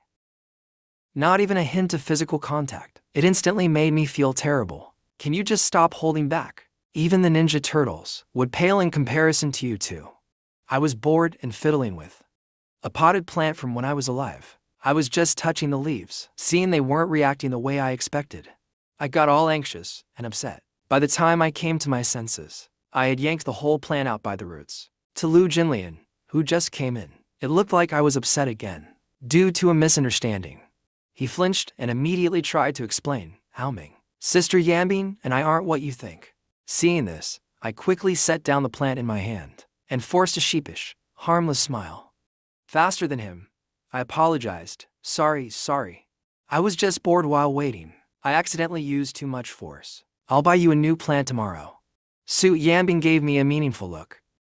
Lu Jingnian quickly waved it off. No need. It's just a plant. I didn't want to interfere with their bonding. So I quickened my pace and walked ahead. Lu Jingnian seemed anxious and asked Su. Haoming seems angry. Did he misunderstand? Su Yambin looked at that figure and shook her head. Don't mind him. I quickly returned to the car and sat in the back seat, leaving the passenger's seat for Lu Jingnian. Lu Jingnian felt it was inappropriate to sit in front. He was about to sit in the back, but I refused. He uneasily sat in the front passenger seat, wanting to explain something to me. But when he saw me with my eyes closed, clearly not wanting to be disturbed, he gave up. Instinctively, he looked at Su Yaming and saw Su Yaming looking at me. Through the rearview mirror, Su Yaming started the car. She looked at Lu Jingnian and asked, "Have you eaten?" Lu Jingnian shook his head and said, "Not yet." After those two sentences, the entire car fell into an eerie silence. I peeked at them a few times, but didn't see any further interaction between them. I even wished I could turn invisible, manually push their heads together to make them kiss. Meanwhile, when Mumu was chatting with a few close friends, doesn't it seem like Su Yambing is someone now? She had something to handle, and even took Jiu Haoming with her. What does that mean? Lin Xinyao laughed and said, "What else could it mean?" She's afraid you'll make a move on her husband. Qin Shi waved her hand. I bet they won't come back once they leave. Should we just leave? When Mumu pouted, I already gave my gift. Why should we leave? Not only am I not leaving, I'm going to eat him out of house and home. When Mumu had just pulled out the most expensive red wine from the cabinet, ready to open it in celebration. When she saw me return, my face looked bad and I was walking fast. Su Yambing and Lu Jingnian followed closely behind. All three of us looked out of sorts. I drank a big glass of water, and only then did the fire in my chest ease a little. Afraid that Su Yaming would find some clue, I even went to get cash on purpose. Spent money from my own card. Went to all that trouble, and in the end, nothing happened between them. I reluctantly finished my water and saw the open bottle of red wine. A light bulb went off in my head. I suddenly had a brilliant idea. Get them drunk and let things spiral from there. Lu Jingnian's first instinct was to call Su Yaming. As soon as Su Yaming got the call from Lu Jinlian, she didn't care about her friends anymore. She rushed over immediately. If that's not mutual love, then what is? All this just to torment me and not divorce. I can only say Su Yaming's grudge runs deep. For the sake of my happy single life. I cheerfully called out to Wen Mumu and the others. You've already started drinking? Great. I'll grab 2 more bottles. Tonight, no one goes home sober. The 3 of them stared at me, confused, as I happily went to get more wine. When Mumu looked confused, is Su Yaming bringing her husband to pick up her love rival? Qin Shiu smirked mischievously. Sister Yaming just wants to enjoy the best of both worlds. Su Yaming and Lu Jingnian walked up to the table. I had already returned with 2 bottles of red wine. I sat at the far end of the table, leaving the 2 connected. Seats next to each other open for them. Su Yaming sat in the middle. Lu Jingnian sat beside her, a bit nervously greeting everyone. When Mumu politely said, I've heard of movie star Lu for a long time. Finally got the chance to meet you today. I immediately jumped in and said, then you've got to toast him, at the very least. Su Yaming gave me a sidelong glance, her expression amused yet faintly mocking. Everyone else turned their eyes to me too. I looked back at them, feigning innocence. Did I say something wrong? A toast is expected, right? I quietly smiled, raised my glass. Mr. Superstar, a toast to you. It was Lu Jingnian's first time eating with Su Yaming's friends, so of course he couldn't refuse. He politely clinked glasses and took a sip. I immediately picked up the wine bottle, stood up enthusiastically, and went to refill his glass. Lu Jingnian quickly waved his hand. Haoming, no need. I can do it myself. Smiling, I filled up his glass. You're an honored guest personally brought by Su Yaming. How could I let you serve yourself? Su Yaming finished her glass of wine and gave me a faint, unreadable look. There was a hint of something unclear in her eyes. The others looked completely lost, unsure what was happening. After pouring the wine, I looked over at Lin Xinyao, next to Wen Mumu. Aren't you going to toast the celebrity? Lin Xinyao curled her lips into a smile, raised her glass and said, I'm not someone without manners. As Lin Xinyao was about to toast Lu Jingnian, Su Yaming gave her a cold look. If you want a drink, drink it yourself. Then she looked at Lu Jingnian. You don't need to respond to them. It's fine. But Lu Jingnian still raised his glass. I can drink. Chen Xiu immediately raised her glass to toast Lu Jingnian. I'll toast the superstar too. No one wants to be seen as rude. Lu Jingnian ended up drinking several glasses in a row. I returned to my seat and encouraged everyone to eat, then shifted the focus onto Su Yaming. I hadn't even come up with an excuse yet when Su Yaming coldly stared at the three across from her. Is it polite to only toast him and not anyone else? The unspoken meaning, toast me too. It was clearly her way of sticking up for Lu Jingnian. Lin Xinyao laughed and twirled her wine glass. He's the guest. It's fine for us to toast first. You invited us to dinner. Shouldn't you toast us first? You're asking us to toast the host instead. So who's actually being rude? Right then and there, I wanted to give her a thumbs up. Then I glanced at Lu Jingnian. His expression didn't look good. Clearly, he was jealous. I immediately stepped in to ease the tension. I refilled Lu Jingnian's glass, then filled my own to the brim. My wife and I will toast everyone together. Su Yaming shot me a cold glance. I gave her a look, trying to signal her. She didn't respond, so I pinched her thigh under the table. Su Yaming's expression immediately darkened further. Still with a cold face, she raised her glass. Truth be told, she can handle her liquor. Once I saw her drink, I stopped paying attention to them. I just focused on eating by myself, to avoid giving Su Yaming a chance to boss me around. Crab, lobster, or any dish that required hands-on service, I avoided them all. Su Yaming saw how much I was enjoying my food, and clearly looked annoyed by it. She kept shooting me icy looks, the kind that could freeze a person to death. When she looked at me again, I misunderstood her intentions. Do you want some too? Then picked up a piece of braised pork and shoved it into her mouth. The next second, I saw this woman, who always had a cleanliness obsession with me. Her face turned even uglier. I couldn't feel more satisfied inside. I glanced at Lu Jingnian again, and casually took another sip of wine. After dinner, when Mumu and the others still wanted to sing and hang out, but Su Yaming mercilessly kicked them out, I wanted to escape too. I picked up my phone and glanced at it. I made up an excuse and said my mom had an emergency at home and asked me to come back. I said I'd call to check what happened. I made the call while walking out, leaving the living room to Su Yaming and Lu Jingnian. But just before I left the room, I heard Su Yaming's warning. 5 minutes. If I don't see you in 5 minutes, today will be your last good day. I gritted my teeth in anger. This woman's not thinking about her own man. Why is she so fixated on me? Off to the side, Lu Jingnian, looking dizzy, stared at Su Yaming. Clearly, he was drunk. Su Yaming glanced at the time on her watch, then looked at Lu Jingnian. I'll have your assistant come pick you up.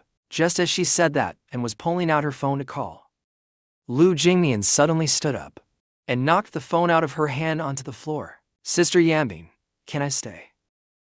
Su Yaming kept her distance, annoyed, and said coldly, then let my assistant stay with you. Lu Jingnian shook his head. I don't want him to stay. I want you to stay. Su Yaming's elegant eyebrows furrowed even deeper. Lu Jingnian reached out and grabbed her by the side of her waist. Did you fall for Brother HEIRESS? If you like him, what about me? I've been waiting for you all these years. Meanwhile, at the door, I was on a call with the director of the agency. I had a brief conversation. The response I got was, out of 10 people, only 3 signed up. 2 men and 1 woman. I was a little surprised. Newcomers these days sure have high standards, but whatever. The only reason I reached out to them first was because they're signed artists with our company. I just wanted to give them a chance to grow and shine. I got the contact info of those willing to come. Got it over here, then turned around to check the situation at home and saw the 2 of them engaging in intimate physical contact, living together for years at that close distance, still holding his clothes face to face. What else could they be doing besides kissing? Next step is probably carrying him back to the room. Alcohol really is a wonderful thing. I couldn't help but curl my lips into a smile. What a shame it's too far away. I can't hear anything. I was watching with great interest. Then Su Yaming suddenly turned and looked straight at me. Gave me a scare. Had enough watching? If you have, then get over here. I was a bit speechless, doing that kind of thing, but still remembered to look around. What do you want calling me over? I reluctantly walked over. Su Yaming was expressionless. Where's your phone? I gritted my teeth and smiled, picking up the phone and handing it to her. In the next second, Su Yaming shoved the drunk Lu Jinlian at me. Here, take him. Jiu Heoming, he's sleeping with you tonight. Hearing that, I felt like lightning struck on a clear day. You're letting him sleep with me. Aren't you afraid I'll poison him? Su Yaming turned and walked upstairs without a word, without even looking back. If he dies, you die with him. I gritted my teeth and looked at her. Letting him sleep with me. Wouldn't it be better if all three of us just stayed alive? Su Yaming finally stopped and turned to look at me, with eyes sharp enough to slice me into 1,000 pieces. I flinched hard. I generously let them sleep together. Shouldn't he be happy? Su Yaming slammed the door. I had no choice but to help Lu Jinian into my room. Lu Jinian wouldn't let go, hugging me tight. He thought I was Su Yaming. Yaming-ji, I like you. I recorded the voice and sent it to Su Yaming, planning to add some fuel to their romance, but ended up shooting myself in the foot. Su Yaming replied instantly, You that free? Have you written today's little essay for your moments? You seem to be good at praising women. Writing 500 words of praise shouldn't be a problem. I gritted my teeth and took a template praising a woman's appearance from a novel and copied it, then added some extra flirtatious lines. To gross him out, your face is like a divine masterpiece. So perfect even the heavens can't compare. You're the beauty from a triple set out of 4, and the missing one is in the Pacific Ocean, made up of the drool I've shed for you. Can you please stop stealing my soul? After sending that message, I turned off my phone completely. Then I saw Lu Jinian's fair, delicate face moving close to mine. I glanced at him in disbelief. No wonder he's a top celebrity right now. That face is even prettier than most beauties. His skin looks like it could drip water. Lu Jinian murmured softly. His gaze toward me was full of longing. I liked you from the moment I first saw you. I really like you so much. Then he puckered his lips and leaned in to kiss me. Hey. Lu Jinian, what are you trying to do? Just when I was panicking, Su Yaming opened the door and stepped out from room 1202. Jiu Heoming. She froze mid-sentence when she saw the scene. The next morning, I headed out early. There's still a year left until the business war between Su Group and Gushi Group. In the meantime, I have to build up my company's strength. So I decided to start with Gushi Group's film and television division. I planned to first sign the rising star Marong Yan. Inside a luxurious and elegant tea room at the office, I was reviewing the contract for Marong Yan that the finance director gave me yesterday. From what I remember in the novel world, Marong Yan debuted alongside Tong Xin. She had been a regular on the big screen since she was very young. But behind this girl, who always smiled in front of the camera, was a pair of vampiric parents. They broke her wings of dreams, stripped away her identity, treated her as a tool to make money, and never cared about how she felt. After long-term depression, her parents forced her to accompany powerful figures in the industry. That became the final straw that broke the camel's back. In the end, Marong Yan chose to end her own life. While reading the novel, I felt like she was my reflection. I truly empathized and cried a lot. Thinking of this, I called to arrange a meeting with Marong Yan's mother. About an hour later, Marong Yan's mother, Feng Xin, arrived late. When Feng Xin saw me, the disdain in her eyes immediately surfaced. Qingxiang, isn't this the Jiu family's idiot who paid to force marriage? The useless only son who knows nothing, Director Yang. I glanced at her, thinking about what she did to her daughter. I didn't bother being polite. I directly threw the contract in front of her. Director Yang asked me to talk to you. Feng Xin sneered. You. What do you know about this? Despite her words, she still picked up the contract. Her daughter's new film showed great potential. Signing now, her value could soar. But once she realized this wasn't a script deal, but a contract to sign her daughter, she threw it right back at me. She looked at me like I was an idiot. Young Master Jiu, did you bring the wrong document? Director Yang said on the phone, there's a new drama, and you wanted to collaborate. I leaned back on the sofa, then looked at her calmly. To be honest with you, we want to sign Marong Yan. Fengxian stood up with her purse immediately. Well, then you'll be disappointed. I calmly dropped a sentence. Your daughter has severe depression. Then I spoke slowly. The entertainment industry doesn't lack actors. Your daughter just made a bit of progress. But if the secret gets out, do you think anyone would still take the risk to cast her in a film? Fengxian's face turned pale instantly. Then she turned to look at me. How do you know that? I rested my hand on the sofa and looked at her calmly. I saw your daughter self-harming. And that's not even close to all I know. For example, you and your husband are addicted to gambling. When you run out of money, you force your daughter to act or accompany men for drinks, completely ignoring her depression. If this were exposed online, what do you think her fans would do? Over 1,000 suicide notes, each one detailing every incident. They're all bargaining chips I now hold against Fengxian. I looked at her calmly, unhurried. Fengxian's legs completely gave out this time. Did Yanner tell you? You think if she were willing to tell someone? I sneered. Would we still be waiting till now? I couldn't stop the surge of emotion in my chest. It felt like I saw that desperate girl before her death once again. Gritting my teeth, I continued. There are no secrets that never come to light. I just put in a little more effort to reach her. She sees you as her mother. She didn't want you to become the center of public scorn. Even when she self-harmed, she only did it where no one could see on her thigh. Think about it carefully. Do you want to become the rat everyone wants to beat up and let your daughter disappear from the entertainment industry? Or do you want to keep making money off her?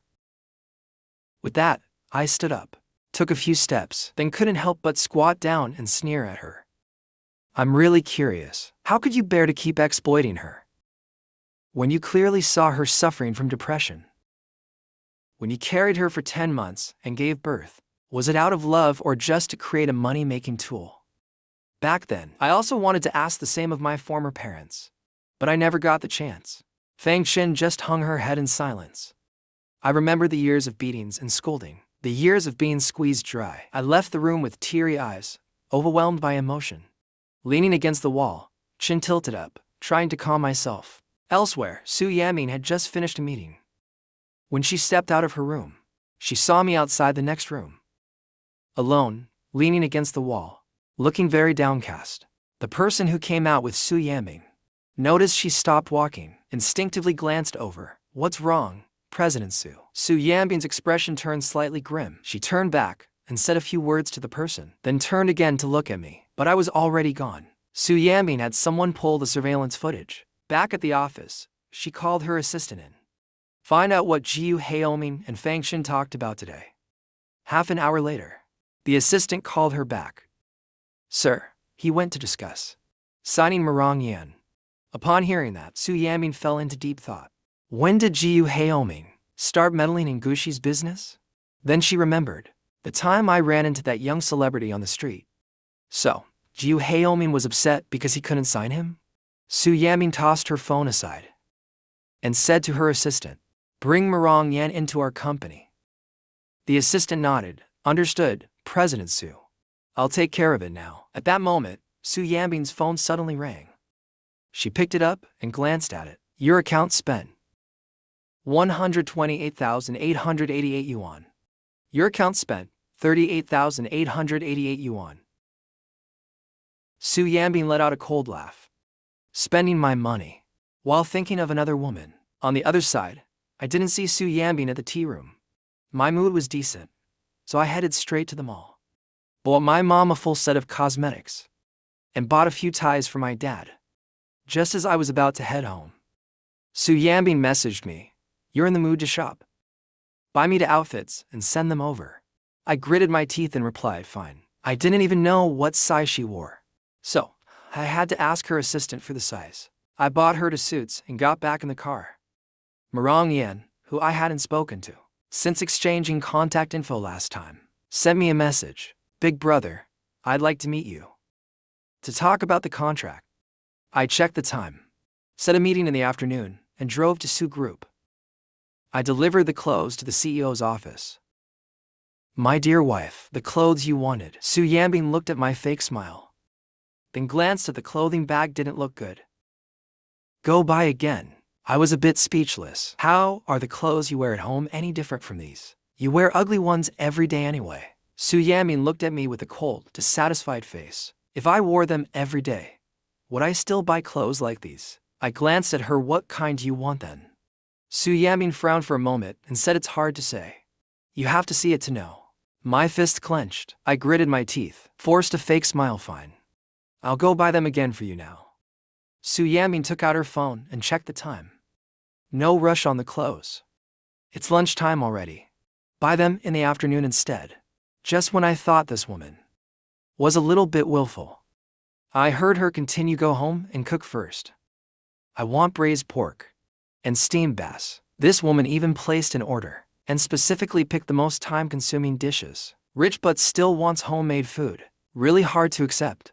I bought groceries and went home, had the servants help with preparation, then went back to my room to nap. After lunch, I delivered Su Yaming's meal to the company, then went to pick clothes for her. I've never bought clothes for a woman, nor did I want to put effort into picking for a B*G woman. When I arrived at the store, I just told the clerk to pick a few matching sets. Then I took pictures of them. While browsing, I sent one set at a time.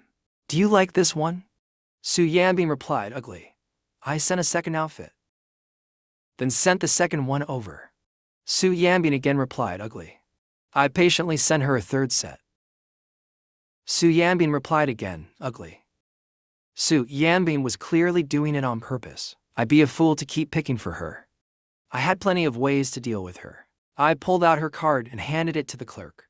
I'm in a hurry, so I'll buy these two men's and women's outfits first. Please help me match some others. Then send me photos to review. The clerk immediately nodded, all right. Please wait a moment. Then, she took out every single piece of women's clothing in the store and thoughtfully matched them for me. I sent Su Yaming the fifth outfit photo. Then I went to a place with a better environment and privacy, a tea restaurant. I asked for a private room. As I entered the room, Liu Yu from the opposite room came out to use the restroom. He happened to see me and sighed to a friend. Lu Jinian said, Jiu Haoming has changed recently. Looking at his style, he really has changed a lot. After I walked into the room, I sent Marongyan my location. Then I opened my laptop. While writing the script, I continued dealing with Su Yaming.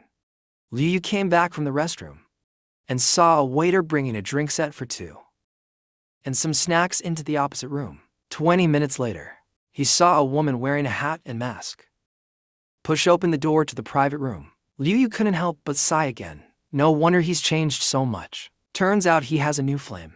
Liu Yu, being Lu Jinian's best brother, knew clearly how I had bullied him over the years. Su Yaming already disliked Jiu Haoming. If she found out I was sneaking around with another woman, wouldn't she hate me even more? Thinking of this, Liu Yu immediately sent a message to Su Yaming. Your husband is having a date with a young model at Time Restaurant. When Su Yaming saw the message, she immediately called to check my location. Just then, I saw Marongyan had arrived. I greeted her, and still holding my notebook, took a sip of orange juice. Then I sent another clothing photo to Su Yaming. Put away my phone. When I looked up, I saw Marongyan taking off her hat and mask, looking at me at 20 years old. She was in her youthful prime, and had a beautiful face. It was like she was blessed by the heavens. Her skin looked like it had been soaked in milk. Her eyes, as beautiful as glazed glass, carried a hint of emotion. When she smiled, she drove her fans crazy. When she didn't, she gave off a melancholic charm. A beauty so stunning that she could make people scream through a screen, was sitting right across from me and just stared straight at me like that. I sipped my drink and casually asked, what? Fallen for me? Marongyan immediately looked away in embarrassment. She picked up her drink and took 2 sips, then looked back at me. I'm just curious how you convinced my mom. Looks like Fang Chen didn't tell her I threatened her. I smiled. Of course, the offer I made was too good. Your mom couldn't resist the temptation. Marongyan looked puzzled. Then why would you offer such good terms? I looked at her and said, because you're worth it. Then I felt that might be misunderstood. So I added, you're that talented.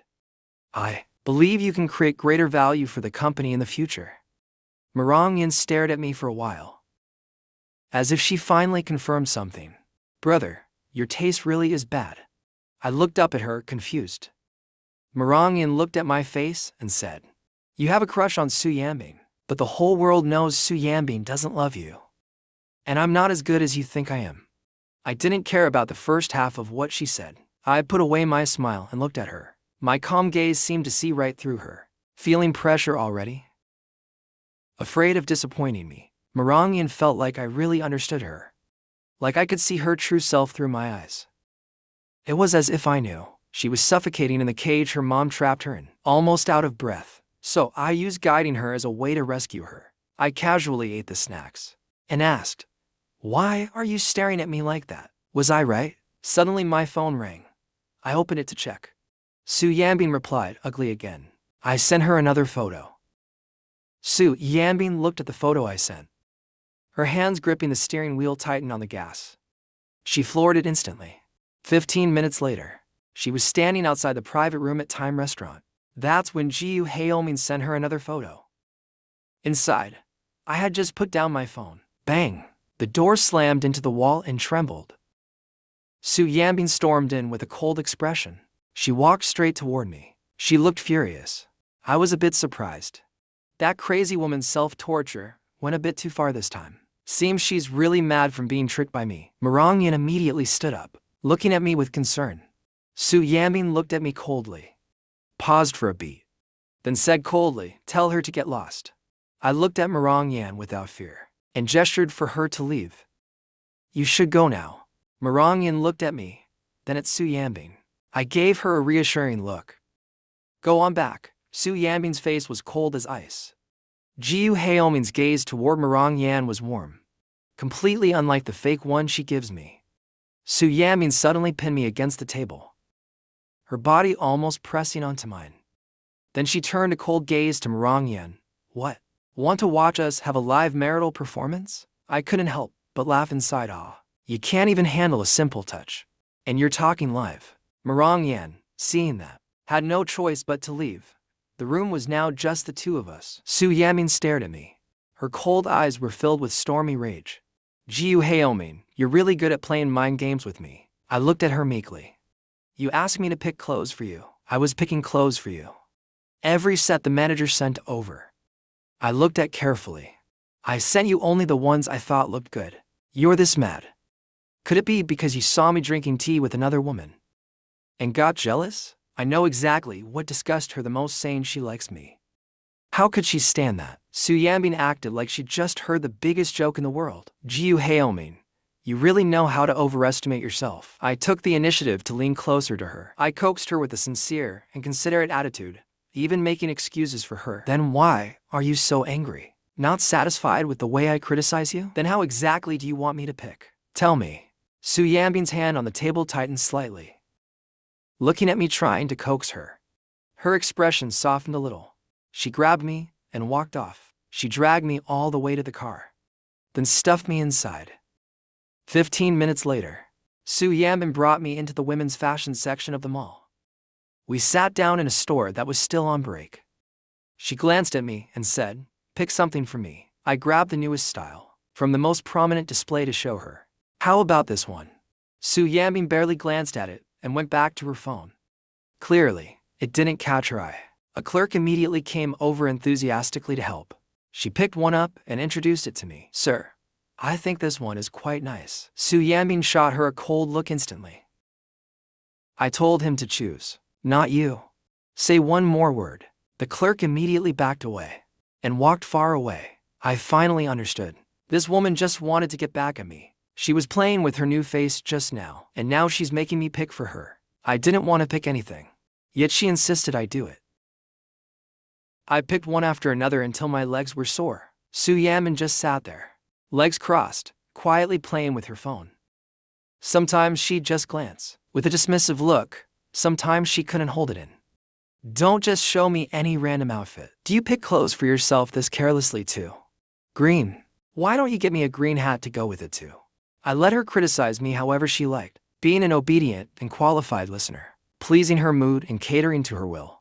At the second store, I had just picked out a set and was about to speak. I think this one looks pretty good. Do you want to try it on?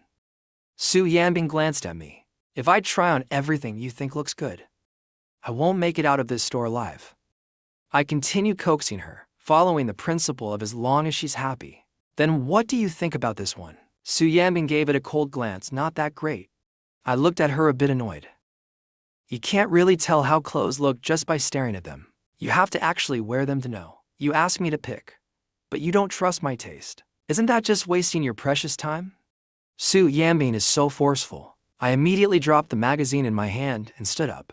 She snatched the clothes from my hand and went to the fitting room to try them on. Finally, I could take a break. I pulled out my phone and replied to a few messages.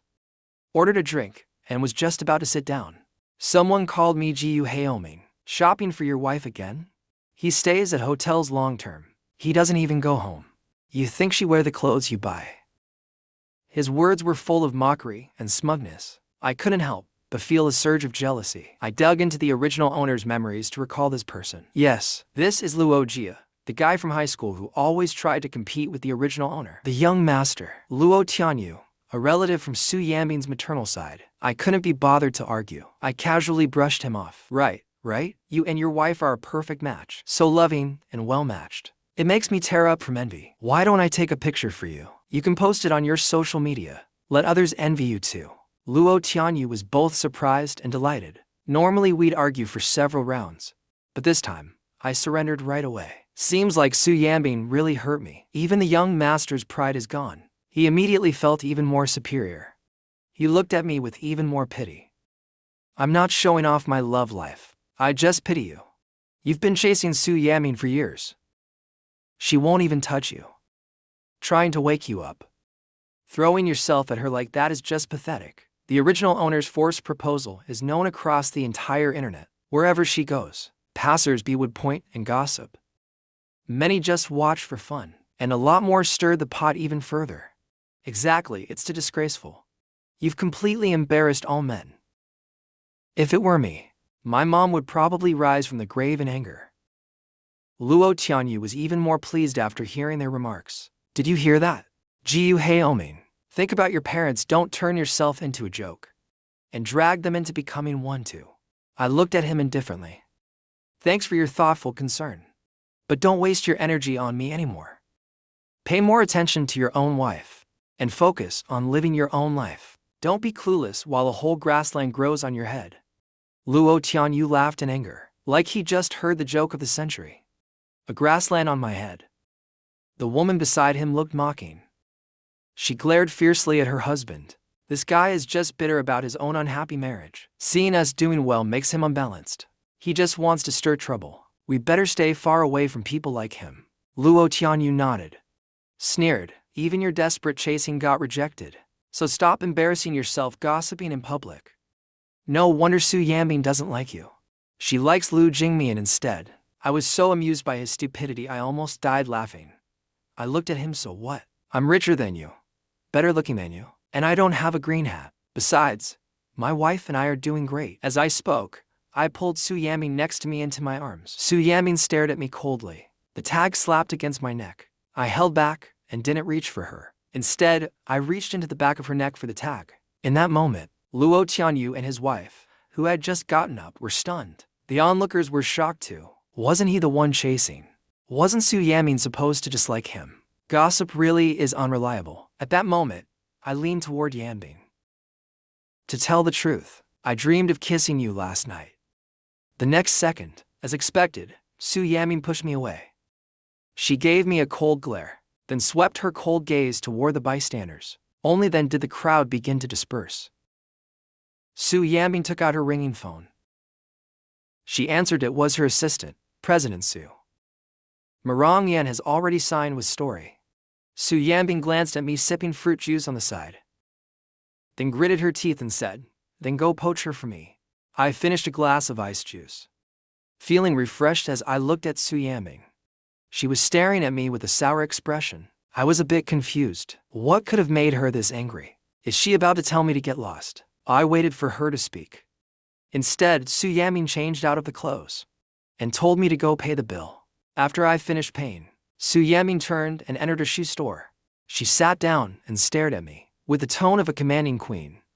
What are you standing there for? Pick some for me. I brought her a pair. How about these? Su Yaming sneered coldly. You can't tell by just looking. You have to try them on to know. I handed her the shoes. Su Yaming gave me a cold glance. You do it. Now I understood. When clothes couldn't torture me enough, she moved on to shoes. Truly wicked. I clenched my teeth and squatted beside her with a smile, squeezed her calf, lifted her foot. Su Yaming glared at me coldly as I helped her into new shoes. How is it? Su Yaming glanced and said, Not great. I looked around the store, didn't want to serve her anymore. But Su Yaming wasn't going to let me go. Since I couldn't choose, he made me try every pair one by one. I kept trying them on for her, while cursing her ancestors under my breath. Su Yaming dealt with to-work messages. In the besties group chat, when Mumu sent a photo, it was of Su Yaming and me at the mall. A side profile photo where our eyes met. When Mumu also shared a news article. Su Yaming doesn't like HEIRESS. I clicked on the link. That same photo was there, along with other ambiguous pictures. Su Yaming was one of the people involved. No one knew better than her, but the vibe in the photos created the illusion of romance. Even she was momentarily swayed. The comments section completely bought it. These netizens really know how to twist words. I got completely fooled by the headline. I came to see a joke, and you stuffed dog food in my face. How rude is that? This is what you call not in love. How the hell is that not love? God, come out and say something. Giving them wealth and looks is one thing, but you also gave them love. Why is it that when it comes to me, I have nothing? Which direction do I pray in to get a woman like that? Bro above, I've tried. Dreaming about it works faster. The assistant saw the trending post about President Su and Mr. Jiu. She immediately called to have it taken down. She's worked with President Su for years and knows she hates trending with Mr. Jiu the most, especially when the topic is about them being sweet. Every time it happens, she orders it removed. If it's not taken down quickly, the assistant gets scolded and loses her bonus. At this time, Su Yaming and I had already returned to the office. The assistant brought over documents for her to sign. She said smugly, President Su, you and Mr. Jiu are trending again. But I reacted fast. I immediately had it taken down. It's no longer on the trending list. Su Yaming looked at her coldly. The assistant waited but heard no praise. She looked at her again, puzzled. Something felt off. Then Su Yaming sneered and said, Seems like you've been quite idle lately. In one day, I want to see all the information on the North Suburb project. The assistant was dumbfounded. She could only grab the files and quickly leave. Su Yaming picked up her phone. Su Yaming doesn't love HEIRESS. It really was gone from the trending list. Meanwhile, after being tortured by Su Yaming for so long, my urge to bring her down was overwhelming, so I ran straight to Story Group to find Boer. It was blazing hot outside. Once I entered, I flopped into a chair, grabbed a file from the desk to fan myself. Boer glanced at me and turned the air conditioner down a few degrees. Weren't you on a date with Su Yaming? Why are you here? I thought about the trending post with comments saying Su Yaming and I were sweet and loving. Even now I still don't get it. She looks at me like I disgust her. How does that get mistaken as love? I looked up at Gur. If I were really dating her, would I have time to come find you? Gur looked at me and asked, could it be that she's falling for you? I shook my head. There's no way she likes me. Gur's eyes flickered slightly. How can you be so sure? I put the file back on the table. I've been circling around her for years. Would I not know who she likes? She's pulling this stunt just to create the illusion of a strong alliance between our two families, so that you'll let your guard down, and she can take the opportunity to bring the Jiu family down. I came to find you, just to warn you to be cautious of her. She's threatening and tormenting me so I won't divorce. That means she's definitely sticking to her original storyline. Take down the Jiu family and leave me with nothing. I have no choice but to be more cautious. Has the company discovered anything suspicious? Gur waved her hand. No, the projects are all fine. I was a bit surprised. If nothing turns up, and I can't stop the female lead schemes, then I'll just have to earn more money. Gur looked at me being overly anxious. She couldn't help but ask, that time travel novel you showed me last time, how does it end? I looked at Gur and said, I don't know either. The author hasn't finished it yet. If you're interested, once the author finishes and sends it to me, I'll let you read it. After saying that, I left the company and drove back to the GU house. In the book, after Su's group acquired Zifeng Pharmaceuticals, Zifeng's stock kept dropping for several consecutive months. It triggered a long continuous suspension. In less than half a month, the stock value doubled on the market. According to the novel's plot, the acquisition should happen within these few days. But I had no excuse to tell Gur, so I could only buy it myself. When I got home, and Zhang said, my mom had spent the whole afternoon reading gossip online about Su Yaming and me. She spent all afternoon on it. Her mood instantly became complicated. When she saw me come in, my mom finally put her phone down. She immediately told Aunt Zhang to prepare dinner. She wanted Su Yaming to come over for dinner tonight. I really didn't want Su Yaming to eat at our house. She's trying to bring down the GU family. She doesn't deserve to eat our food. But even more, I didn't want to cook for her at her place. So I sent a message to Su Yaming. My mom wants you to come over for dinner tonight. Su Yaming replied instantly, no time. I felt totally relieved after reading that. No time means she's probably off explaining the trending news to Lu Jinian, and I don't have to cook for her. Su Yaming finished her work. She glanced at the time, then checked the message again. That woman just saw the message and replied no time. Looks like she really didn't want to go. She put her phone away and stood up. By the time she arrived at the GU house, it was 5:30. In the past, whenever she came to the GU house, my parents would always subtly lecture her. They'd make her feel constantly threatened. Later, when she didn't have to suffer that pressure anymore, she never came again. As soon as she walked in the door, she saw Gur and me chatting on the sofa. She couldn't hear what we were talking about, but the smile on my face was completely different from the fake one I usually gave her. Gur was peeling a pomegranate. Her eyes were practically glued to me. My mom stepped forward to greet her. Yambing, you're here. Gur and I turned to look at her. I was stunned for a second. Didn't this woman say she had no time? Gur glanced at Su Yaming. Gur handed me a plate of pomegranate seeds she had peeled. I casually popped a few into her mouth, which earned me a glare from her. Hold it yourself. I froze for a moment and took it. I thought she peeled them because she wanted to eat them. Turns out she peeled them for me. What man wouldn't fall for a woman like this? Then I looked at Su Yaming with her cold face. Immediately, I complained, didn't you say you were busy? Su Yaming ignored Gur. She took the pomegranates from my hand and set them on the coffee table, then turned to me with a smirk. I wanted to give you a surprise. She emphasized the word surprise. And then, as if no one else were there, she wrapped her arm around mine. She leaned close to my ear and whispered, if I'd known I was interrupting your flirting, I wouldn't have come. I glared at her. Don't talk nonsense. Su Yaming frowned at me. Watch your tone when you talk to me. I was annoyed. If my family weren't here, I would have lunged at her just to disgust her. Really give her a taste of how annoying I can be. My mom saw Su Yaming arrive, and her eyes lit up with joy. Come eat. Only then did Su Yaming finally let go of me. It had been a long time since she'd had dinner at our house. My dad had a lot of resentment toward her. He didn't say a word to her at the table. But my mom, for her son's sake, still treated her like a VIP. She smiled and greeted her warmly. Gur silently observed everything. In the past, I used to pile food onto Su Yaming's plate, endlessly, always giving her the best bites. Over and over again, all the good food went to her. Now I just focused on enjoying my own meal. Su Yaming couldn't help but glance at me. Seeing that, my mom couldn't help but remind me. Hey Yaming, don't just eat by yourself. Take care of Yaming too. I was speechless. She's already in her 30s. She's not a kid. Does she really need someone to feed her? Though I said that, I still casually added food to Su Yaming's plate. After serving her, I then gave some to my dad. Then I served some to my mom, and then to Gur. The goal was to keep everything balanced. I love everyone equally. After serving, I got ready to eat, but noticed everyone at the table was staring at me. Why are you all staring at me instead of eating? My dad looked at his son. Finally, it wasn't just all about Su Yaming. The good food was being served to mom and dad too. They finally broke into a happy smile. After dinner, Su Yaming said goodbye to everyone and left. I hadn't slept well for 2 days. I took a shower and planned to get a good night's rest. Su Yaming messaged me. No long captions tonight.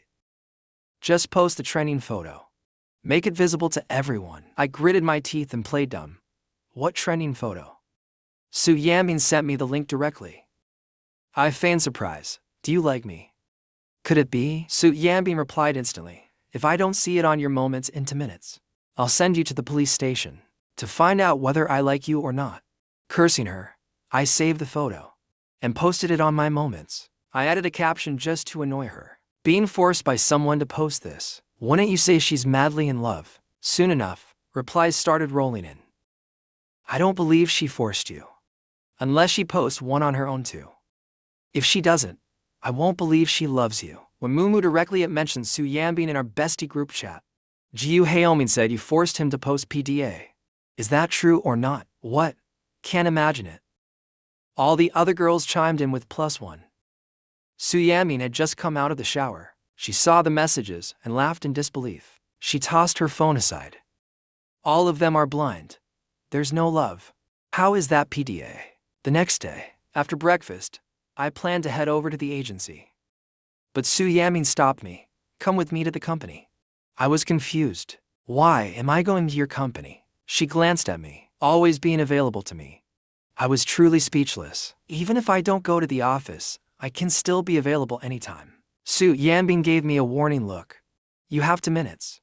This woman really knows how to torture me. I had no choice but to grab my laptop and follow her to the company. Once we arrived, I took out my phone and planned to let Gur handle the casting of male and female leads. Then my phone rang.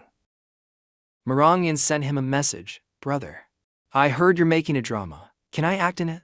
I was stunned. The one I'm making isn't a traditional TV drama. The entry bar for short films is low, and the requirements are also low. After sending that, I felt Su Yaming's cold gaze on me. I immediately switched my phone to vibrate.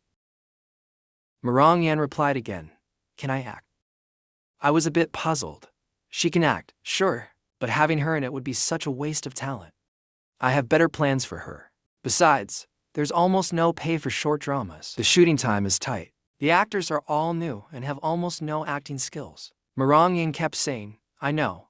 I still want to act. Didn't you say I'd have full freedom of choice? I felt a bit helpless, realizing she still wants to act. Marongyan smiled. If it's something you believe in, it must be good. I can't miss it. I felt emotional inside. Wasn't she the one saying I had bad taste yesterday? I owe her. I just want to save her. I don't want her to end up like in the book, committing suicide in despair. Right now, what matters most is her happiness. I never intended for her to earn a lot of money for the company, but since she wants it, I agreed. Marongyan playing the female lead already brings a fan base. It will definitely be more popular. As for the male lead, I'll do it myself. That way it will become popular for sure when my parents talk about their son in the future. Something to be proud of too. And by acting, I can kiss all the goddesses in the entertainment industry and see all the goddesses' long legs. I was happily daydreaming while holding my phone when I accidentally met Su Yaming's cold gaze. I immediately wiped the smile off my face. Su Yaming glared at me coldly. Go get me a glass of water. The water dispenser was right next to us. I got up and filled a cup of cold water for her. Su Yaming added, make it hot. I drank the cold water in the disposable cup in one gulp, looked at Su Yaming and tossed it in the trash, then went to get her a cup of hot water.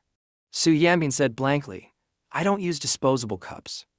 I gritted my teeth and asked, where's your cup then? Su Yaming continued, suddenly I don't feel like drinking water. I looked at her with clenched fists. Su Yaming sneered coldly.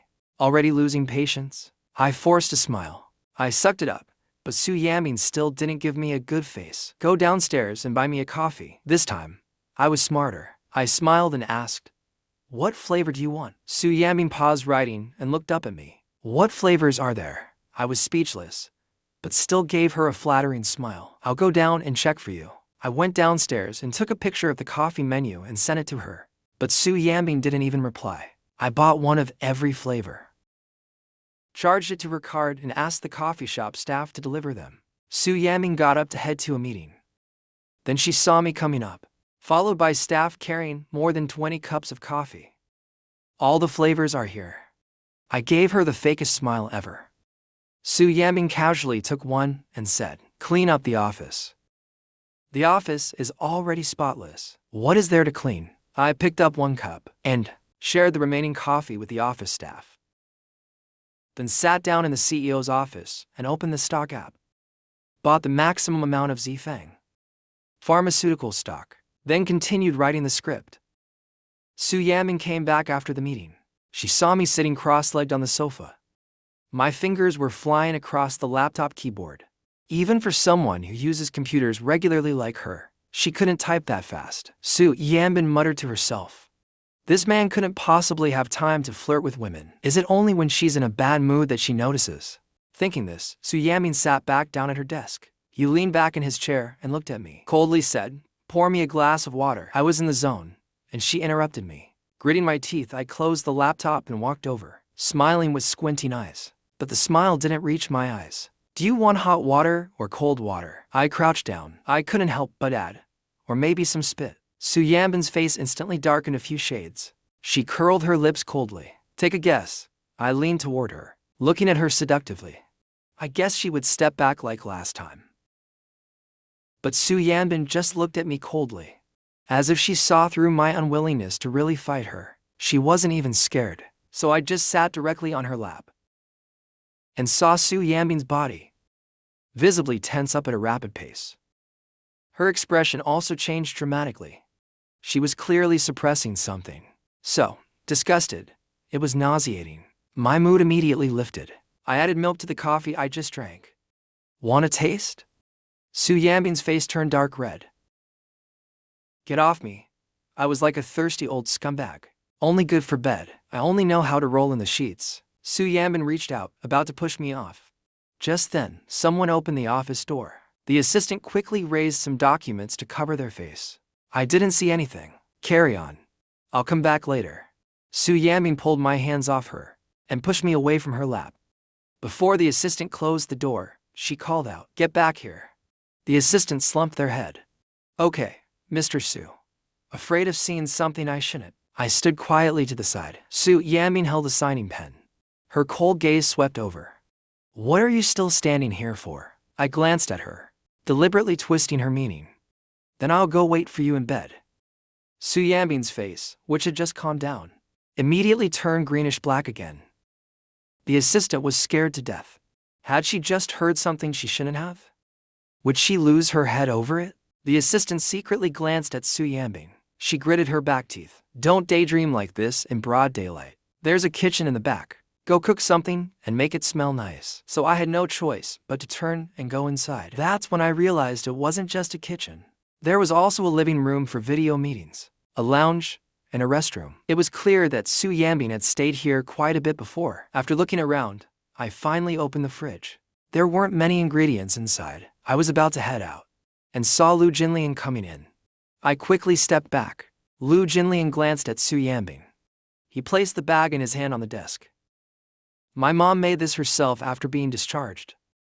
She insisted I bring it for you to try." Su Yaming glanced at it and said, "How is her recovery going?" Lu Jinlian looked at her, her eyes full of restrained affection.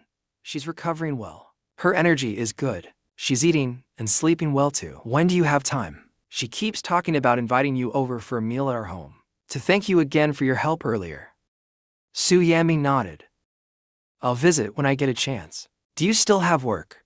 If you do, go ahead. If not, stay and have lunch." Lu Jinlian was a bit slow to react.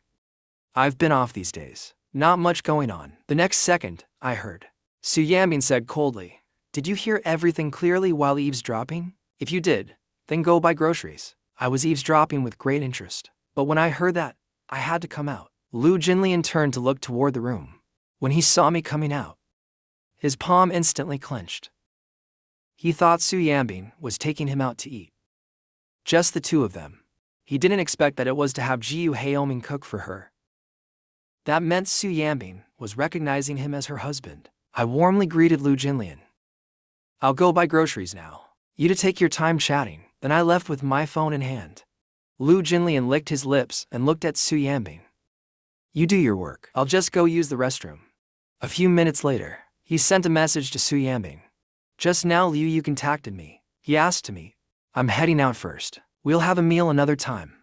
Meanwhile, I arrived at the supermarket and went on a shopping spree. Su Yaming asked me to cook for Lu Jinlian. If it were the original host, she would have flipped out. But I'm different. What I'm about is fulfilling others. I can't wait for them to ignite that spark as soon as possible. I bought the groceries and a bunch of snacks I planned to give Lu Jinlian. But when I returned to the office carrying 2 big bags, only Su Yaming was there. I couldn't help but ask, "Where's Lu Jinlian?" Su Yaming looked at me. "Did you forget how you treated him before?" I placed one of the bags of snacks on the desk. "I regret how I treated him in the past. I want to treat him well now. These are snacks I bought for him. When he comes back, give them to him." Su Yaming glanced at the snacks on the table, then looked up at me. She saw sweat still on my forehead, but no trace of falseness or displeasure. Toward Lu Jinlian on my face, she calmly looked away. "He left." Hearing that, my voice trembled and rose. "He left? Why did you let him leave?" Su Yaming looked at me coldly, wondering to herself why Lu Jinlian left. This man looked upset and even angry. I took a few steps forward and continued. "Did you say something to make him angry? Or was it yesterday's trending topic? Did you fail to explain it to him and he misunderstood? Or did he confess to you and you haven't responded?" I was mentally exhausted. With the slow progress between the male and female leads, when would I ever be free from this? I was tempted to teach them how to date hand in hand. But that damned woman wouldn't listen to me at all. Su Yaming slammed the pen down on the desk. "My affairs are none of your business. Go cook now." I was furious, looking at how calm she was. I had no choice but to grit my teeth and carry the groceries to the kitchen. The male lead had already confessed, and this damned Su Yaming should have already been planning for divorce by now. But clearly, she had no such intention. She was so composed. She even suddenly got me on the trending list with her at the office, making everyone think our relationship had improved. Seems like she's really determined to destroy the Jiu family. She has the protagonist halo. Warner can't find a single clue on her side. So, maybe I should try breaking through from her side. I cooked 3 dishes and politely invited Su Yaming to eat, glancing casually at the documents on her desk. In the afternoon, while Su Yaming was in a meeting, I started secretly going through the papers on her desk. After flipping through, they were all routine reports and approvals. While Su Yaming was still away, I continued writing my script. The next day, Su Yaming asked me to follow her to the company again. The only thing that made me happy was that around 10 a.m., I saw news that Sushi was acquiring Zifeng Pharmaceuticals. I opened my stock account to check. Trading was suspended. Nice. I successfully bought in at 7 yuan per share. Even though I didn't find any useful info in her office, I used Su Yaming's money to treat the office staff to milk tea and desserts. Building relationships, I recorded a video while praising the staff enthusiastically. Work needs a balance of effort and rest. You are all my wife's best team members. The company's growth owes a lot to you. This is just a little token of my appreciation. Don't be shy. The original host never even looked at them in the office. Usually, if I made a fuss and they so much as looked at me, she'd scold them harshly. Now I was bringing them food with a friendly face. No one dared say anything out of line. They had no choice but to politely accept. I took the initiative to chat and got closer to a female employee. "You're so pretty. Got a boyfriend? If not, I'll introduce you to someone someday." Everyone suddenly jumped in. "She already has Mr. Jiu." "I don't have Mr. Jiu. I'm single too." If Mr. Gu's recommending someone, the guy must be great. Su Yaming came back from outside and saw me sitting on a woman's desk, chatting animatedly with everyone. Can't go flirt with women outside. So, doing it right in her company now. Su Yaming spoke coldly, asking the assistant who followed her, "Does the office staff always have this much free time?" The assistant tapped the door frame with the file. "Have you all finished your work?" I turned around and saw Su Yaming staring coldly at me. I smiled and waved to everyone, then followed Su Yaming back to the office. Su Yaming sat in her chair, looking at me coldly. "Should I assign you a position in the CEO's office?" I glanced at her, thinking, I wouldn't mind that. But this Su Yaming clearly was being passive-aggressive with that sarcastic tone. I smiled and said, "I'll listen to whatever wifey says. I'm just a brick at your side. Tell me where to move, and I'll move." Su Yaming sneered, "I want dumplings for lunch. Handmade from scratch." I smiled through clenched teeth. "Want to eat me instead? I'm all natural." Su Yaming glared at me with her beautiful eyes. "Then throw yourself into the pot and boil yourself." I nodded and said, "Okay. Not only do I have to make dumplings, they have to be handmade too. But now I'm being threatened. If I anger her, there will be consequences. Su Yaming just doesn't want me to have it easy. Before going out in the afternoon, she even warned me, behave yourself and stay in the office. If I catch you bothering others at work again, I'll make sure. For several days in a row, Su Yaming made me come to the company. I was only allowed in his office. I couldn't go anywhere else. I had to handle everything via phone communication. Luckily, Su Yaming was very busy, so she didn't have much time to torment me. I managed to replicate to more scripts, but the short dramas were about to start filming, and the male lead me was being forced to come to the company by Su Yaming every day. I couldn't go anywhere. I started to panic. In the afternoon, I sat on the sofa, watching Su Yaming handle work, thinking about how to make her not want to see me. She clearly hates me, yet she still brings me to the office every day to torment me. This is literally hurting herself just to hurt the enemy. Should I hit her with something drastic? Su Yaming casually looked up, only to see me staring at her. She sneered and exhaled. Up to your schemes again? Do you even have enough brain cells for that? Want me to lend you some? I was speechless. Just then, Su Yaming's phone rang. She picked it up and answered. It was her mom calling. Sister Lee and her family are back today. Bring HEIRESS home for dinner tonight. Su Yaming. She always hated bringing me back to her parents' house for dinner. In their eyes, I'm the Jiu family's only son. Marrying me was a jackpot. Every time we went back, everyone would remind her in her ear to treat Jiu HEIRESS better. They didn't care whether she liked me or not. She ended the call. Su Yaming glanced at me and said, "Come to my house for dinner tonight." Hearing that I could go to her house for dinner felt like a blessing from heaven. My eyes lit up instantly. I stood up. I was full of enthusiasm to head out. I'm going to buy a gift. Su Yaming looked at me and said, "No need. Just sit here quietly." Going to Su Yaming's parents' home was the original host's happiest moment, because Uncle Su was very satisfied with the son-in-law. At home, she was treated like family. Every time we went back, the original host would go to the office early, then wait for her to get off work, just to be able to hold her arm when entering the house. For those brief moments of closeness, when she wouldn't push her away. That was also the time Su Yaming hated her the most. Tonight I plan to disgust her to death. Make her so sick she's afraid of me, so she never wants to see me again. Thinking of this, I couldn't help but laugh out loud. Ha ha ha. Finally, time for revenge. Let's see how I'll torment her tonight. The car stopped at the Su family's old house. I got out and immediately reached to hold Su Yaming's hand. 10 fingers interlaced, skin to skin. That kind of intimacy is truly unbearable. Sure enough, the moment I held her hand, her fingers stiffened. Su Yaming tried to pull her hand away, but I held on even tighter. While holding her hand, I leaned in and whispered, "I don't want to either, but your mom is watching." Uncle Su came to greet us and saw our hands linked together. Her smile grew even wider. I took the opportunity to wrap my arm around Su Yaming's waist. "Mom, we came back in a hurry today. We didn't have time to buy you any gifts." With our bodies closed through thin clothing, I could clearly feel the warmth of Su Yaming's skin. Her body was tense. I felt her disgust and deliberately held her tighter. Gotta admit, this woman's figure is quite something. Seeing us so close, Uncle Su was grinning from ear to ear. "There's nothing lacking at home. Your good relationship is the best gift to us." Although I used to come back with bags full, the news was always that you two weren't getting along. "Hurry inside. We've been waiting for you." Sumu didn't want to interrupt your couple time. She rushed in to share the good news. Su Yaming turned around and gave me a cold glare. "Had enough hugging?" I used to cling to him too, but I had the burden of being a rich young master. I wouldn't act so shamelessly. At most, I just gaze at Su Yaming full of affection. But now, I look at her like I'm starving for her. Yet there's not a shred of emotion in my eyes. Like a playboy drifting through fields of flowers, not a single petal sticking to her. I played with her slender fingers, while imitating flirtation. "Even if I took advantage of you, I didn't do it for nothing. Look how happy your mom just was."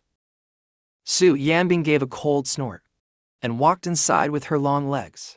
"Dinner is ready. Once inside, take your seat." Naturally, I sat next to Su Yaming.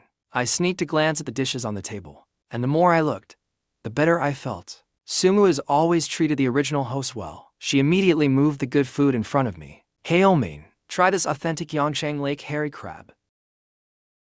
I didn't hold back and placed one in front of Su Yaming. Wife, help me shell it. You always shell it for me. As soon as I said that, everyone at the table looked over. Su Yaming's face instantly turned cold. I'll shell it for you. Or how about not eating at all? Wait for me to feed you. Sumu immediately scolded her. Yaming, what kind of tone is that? Heilming is your husband. What's wrong with peeling a crab for him? I took the hairy crab back while speaking. If you don't want to shell it, forget it. It's fine if I don't eat it. Sumu gave Su Yaming a warning look. Heilming, where are you putting it? Su Yaming gave me a deep look. In the end, she started shelling the crab for me. I ate while praising it, saying it was delicious. Sumu moved the hairy crabs back in front of us. If it's good, eat more. Yaming, shell another one for Heilming. I looked and saw a bit of provocation in Su Yaming's eyes. Wife, I want to eat another one. Su Yaming glanced at me, pulled a corner of her mouth, and shelled another one. During the whole meal, I did everything to disgust her. After dinner, Sumu saw how close we were, and happily pulled us over to the sofa for a chat.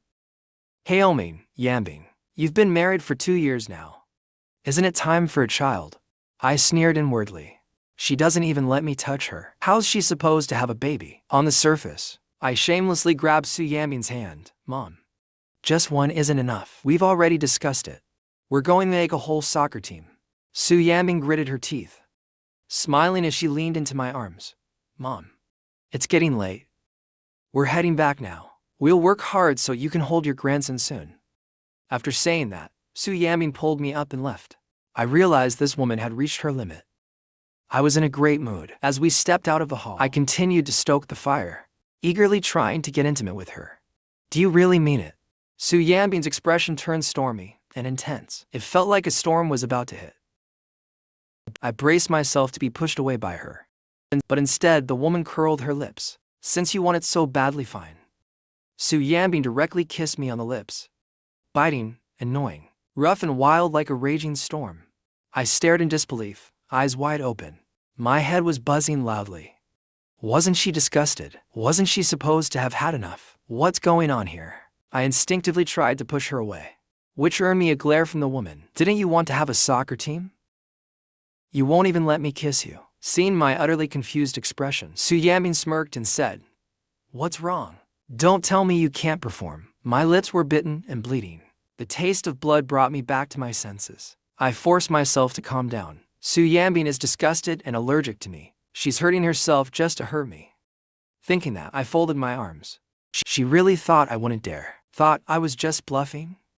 It's just that I didn't expect you to agree. It was too surprising, too unexpected. I responded to Su Yaming's kiss, a bit roughly. I yanked her shirt out and slid my hand underneath. I even muttered, I've waited too long for this moment. Su Yaming's body turned rigid. Just as I was about to move higher, Su Yaming grabbed my wrist and pushed me away hard. Her face was extremely unpleasant. The emotions in her eyes were like erupting lava. Did you really think I'd let you off easy? With that, Su Yaming turned and left. She walked quickly, carrying a chill with her. I watched her drive off alone, leaving me behind. I couldn't help but laugh. Looks like I won. This woman was thoroughly disgusted. Su Yaming went to a bar. She poured a drink and downed it in one gulp, then immediately poured another. A few people curiously gathered around. Han Mumu teased, Yaming, didn't get any booze at home? Lin Xinyao immediately noticed something was off. Her clothes were messy. Her lipstick was all smudged. Doesn't look like a booze issue. Looks more like she couldn't satisfy Jiu Heilming. Su Yaming, who had escaped from the bed, swept a cold gaze over them all. Get lost. Lin Xinyao kept asking for trouble. Looks like I hit the mark.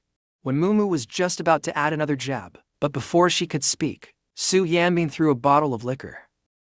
The bottle shattered into pieces. In an instant, the private room fell silent.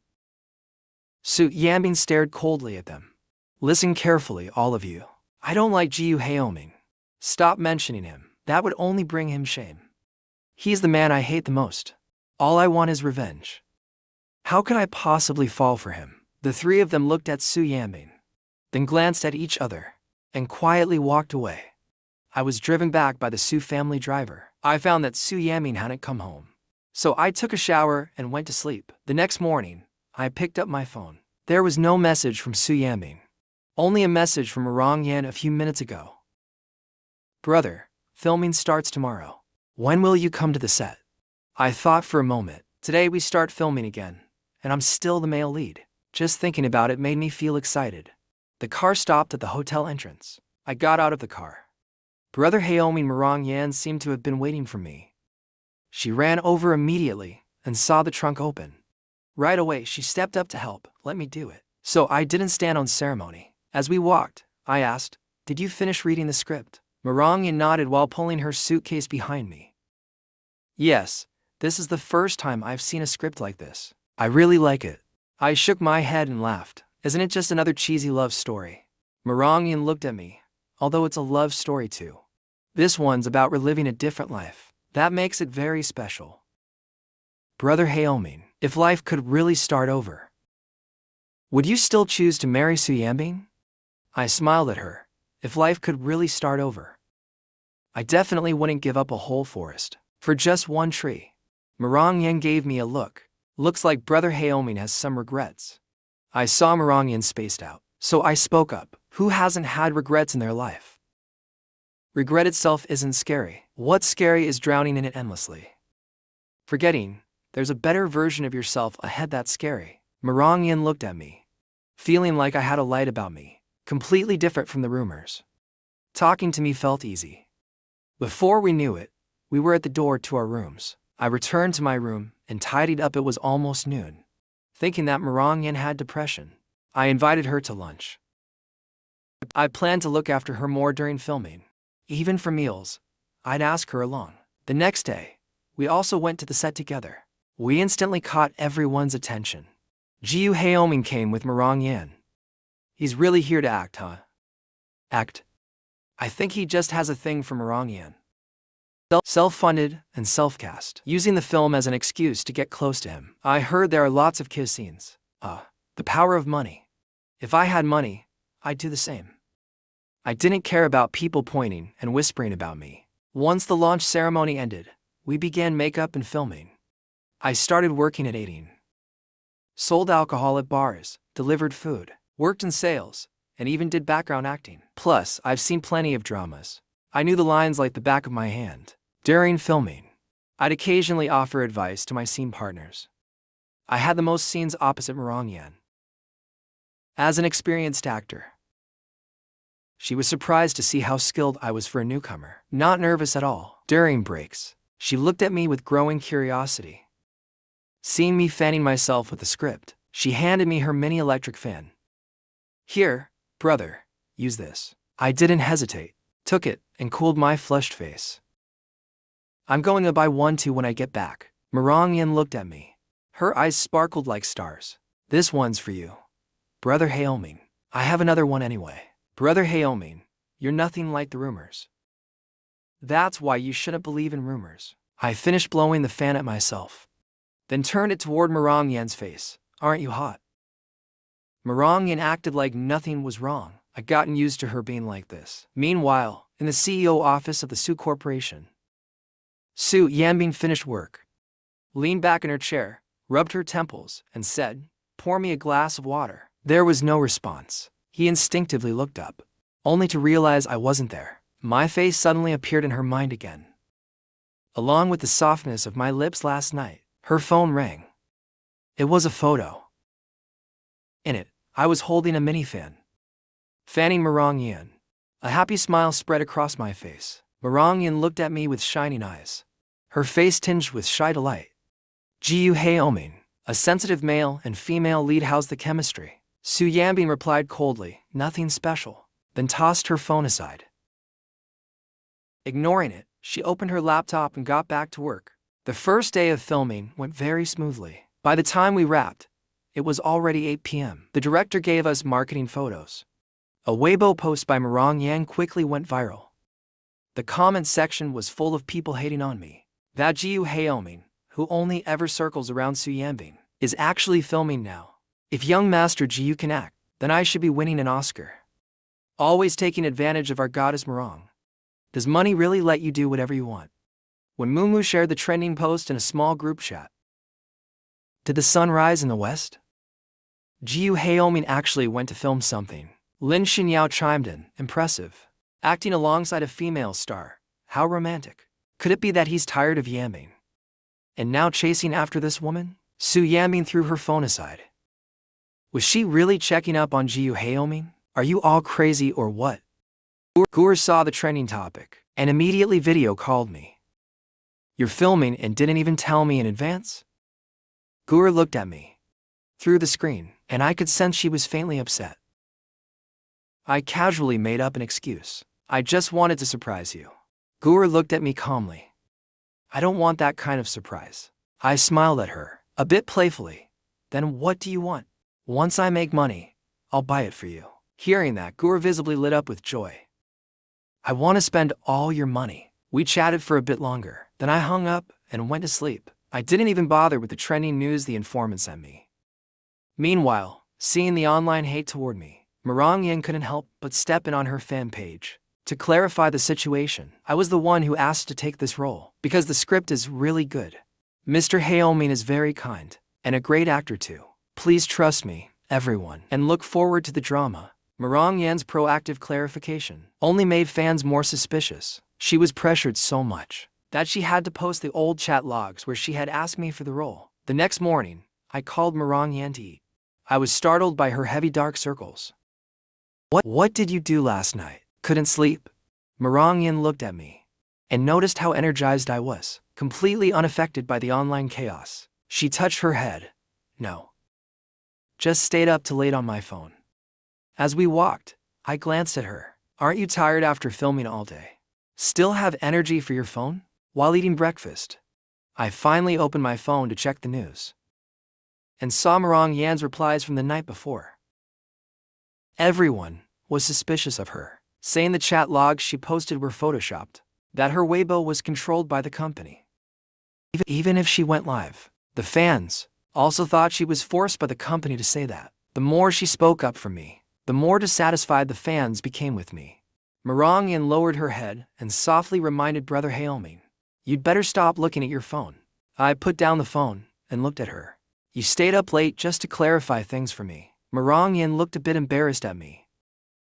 I didn't expect it would only make things worse. I thought they would wake up after hearing what I said. I didn't expect this outcome. I looked at her, squatted down, and continued. "I'm really happy that you spoke up for me like that. But please don't do it again. I really don't care what they say about me. Your well-being matters much more to me than all that." A smile instantly appeared in Marang Yan's eyes. "I promise it won't affect the filming." After eating, we went to the set and started another intense day of filming. Marang Yan and I filmed another emotional jealousy scene. Suddenly, a luxury car pulled up nearby. Jiu got off the car carrying bags. She opened the door for Mom, holding up a sun umbrella. Then she instructed the assistant to bring desserts and drinks to the shooting location. Mom hurried her steps, clearly impatient. "It's so hot, and there's no air conditioning. How could Haoming bear it? He's never suffered like this since he was little." Jiu followed Mom's pace unhurriedly.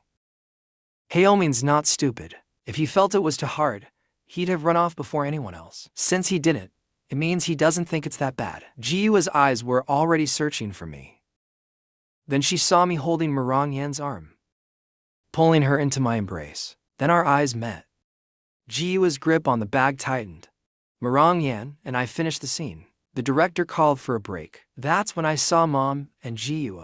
I quickly waved and asked, "Why are you here?" The assistant had already set up a table and opened up the sun umbrella. Snacks were laid out on the table. As soon as I walked over, Mom handed me a cold drink. She said with concern, "It's your first time filming. We were worried and came to check on you." I sat down on a chair. I'm not a 3-year-old child. What's there to worry about? I glanced at Jiu. "Why did you come join in the fun too? Isn't your company busy?" Jiu looked at me, all energetic and happy. "It's your first time filming. No matter how busy I am, I had to come see you." After a few sips of the cold drink, I felt completely refreshed. Then I noticed Marang Yan glancing at me from a distance. She looked so lonely over there, like an abandoned kitten. I didn't need to think to know. He must have been envious of the care I got from my family. I waved to him. Zhao Yan saw me wave, and only then did Marang Yan walk over. "This is Marang Yan, an artist from our company. This is my mom. And this is Ji-Yua, vice president of Boo Group. I introduced them to each other, then handed her a drink and invited her to sit. Hello, Annie. Hello, President Ji-Yu. Marong-yin started chatting with my mom. I picked up some washed strawberries and began eating. They tasted great, so I pushed them toward Marong-yin. They're quite sweet. Try one. Marong-yin obediently picked one up. Ji-Yua stood to the side, silently glancing at Marong-yin. It was me who first took her hand. Now I'm pulling her into this short drama again and treating Marong-yin so nicely. Ji-Yua had read the script too. There were quite a few emotional scenes. I could feel Ji-Yua's gaze. So I picked up the box of strawberries and handed it to her. Ji-Yua just looked down at me without reaching out, so I grabbed one and stuffed it in her mouth. Ji-Yua froze, staring at me. I immediately popped another one into my own mouth, acting like nothing happened. Alright, you've seen enough now. You should head back. Su Group is acquiring Zifeng Pharmaceuticals. The signing press conference ended. As soon as Su Yaming got into the car, her phone rang. When she opened it, it was a photo. Next to his small casual table, I was feeding a strawberry into Ji-Yua's mouth. Both Ji-Yua and Marong-yin were looking at me. Does this have a romantic vibe? Su Yaming stared at the photo, puzzled. She looked at it for a long time. Then she texted me, "Come back immediately." It wasn't until lunchtime that I saw the message Su Yaming sent me. I didn't expect this woman to come after me so quickly. I could only stall and reply that I was currently filming. I'll come back after filming ends. Then I'll let you torture me, how about that? Su Yaming frowned. Do you think you have any bargaining chips with me? I smiled. Of course I do. I have recordings of you confessing to me over the years. If you send me to prison, I'll release the recordings to the public. This was a tactic I came up with in my spare time during filming over the past few days. Even though it's just a few sentences, I've read the book. I know some specific things about their relationship. If I post them online and guide the narrative a bit, the impact won't be small either. Su Yaming didn't reply to my message. I instantly felt great. I even had an extra bowl of rice. But my happiness didn't last long. During the last scene in the afternoon, I saw Su Yaming at the set. Su Yaming was staring coldly at me through the crowd, like a lamb waiting to be slaughtered. The moment I saw her, I froze. I wasn't even home. Such a perfect opportunity. Why isn't she using it to bond with the male lead? Why come looking for me? Because I was distracted seeing Su Yaming arrive. I had my first NG bad take since filming began. Marong-yin followed my gaze and also saw Su Yaming. She looked at me and realized there wasn't a trace of joy in my eyes. Like when I see someone I like. She knew the whole world was laughing at Boo Haoming for being clingy. Someone who doesn't love her. The whole world says Su Yaming doesn't like me. If Su Yaming didn't like me, why would she show up here? And the way Su Yaming looked at Brother Haoming, it looked a lot like jealousy. And soon I said, "Sorry, director. Let's do that again. Let's go for another take." This was a scene where the male lead, out of jealousy, tries to forcefully kiss the female lead. The female lead slaps him to remind him they're already divorced. I quickly got back into character, but I noticed something was off with Marong-yin. I gradually closed the distance between us. Our waists were almost touching. At such a close distance, I lost control and leaned in to kiss Marong-yin. Marong-yin should have pushed me away, but she didn't push at all. Cut, the director quickly shouted. Marong-yin, what's going on? You were supposed to push him away. Push him and slap him, not just stand there and wait for the kiss. Marong-yin lowered her head and apologized. Sorry, director. I looked down at Marong-yin. What's going on with you? Did you forget the rest of the scene? Marong-yin withdrew, sneaking a glance at Su Yaming. Sorry. I'll do it right. The director said, all right, let's do it again. But before I could even go in for the kiss, I was pulled away. Su Yaming pinned me to a corner outside the set. When I looked up, I saw Su Yaming's gloomy face. She warned me sternly, if you dare to film a kissing scene, I'll send you to prison. I looked at her, my gaze falling on Su Yaming's lips. I kissed you. And now you won't let me kiss anyone else. Are you jealous? Su Yaming's expression instantly changed. Jealous of you? Ridiculous. I just don't want to see you getting what you want. The more you want it, the more I'll make sure you don't get it. I lifted Su Yaming's chin playfully. What do I want? What I want most is you. Ever since that one little taste last time, I've been feeling restless every night. Had several erotic dreams. I got a taste of sweetness. And now I want to disgust her even more. Make her stay away for at least 10 days, maybe half a month. Su Yan. There were sparks flying from Su Yaming's cold eyes. But she didn't explode. Looks like she's built up some resistance. To my level of disgust, I ignored Su Yaming's expression completely and leaned in close to her ear. You're already here. Tonight, why not let me experience what it feels like to have a dream come true? Su Yaming glanced toward Marangyan nearby, then smiled and coldly spat out, sure. Then she pulled me over to Marangyan's side. She looked at her lightly and asked, got time? I'd like to treat you to a meal, to thank you for speaking up for my husband online last night. Marangyan glanced at me and said playfully, if President Su is treating, I'll make time even if I don't have it. Looks like President Su isn't quite like the rumors. Su Yaming pulled me close into her arms. You just don't know me. It was at that moment that I finally began to understand why Su Yaming came. She thought I was into Marangyan.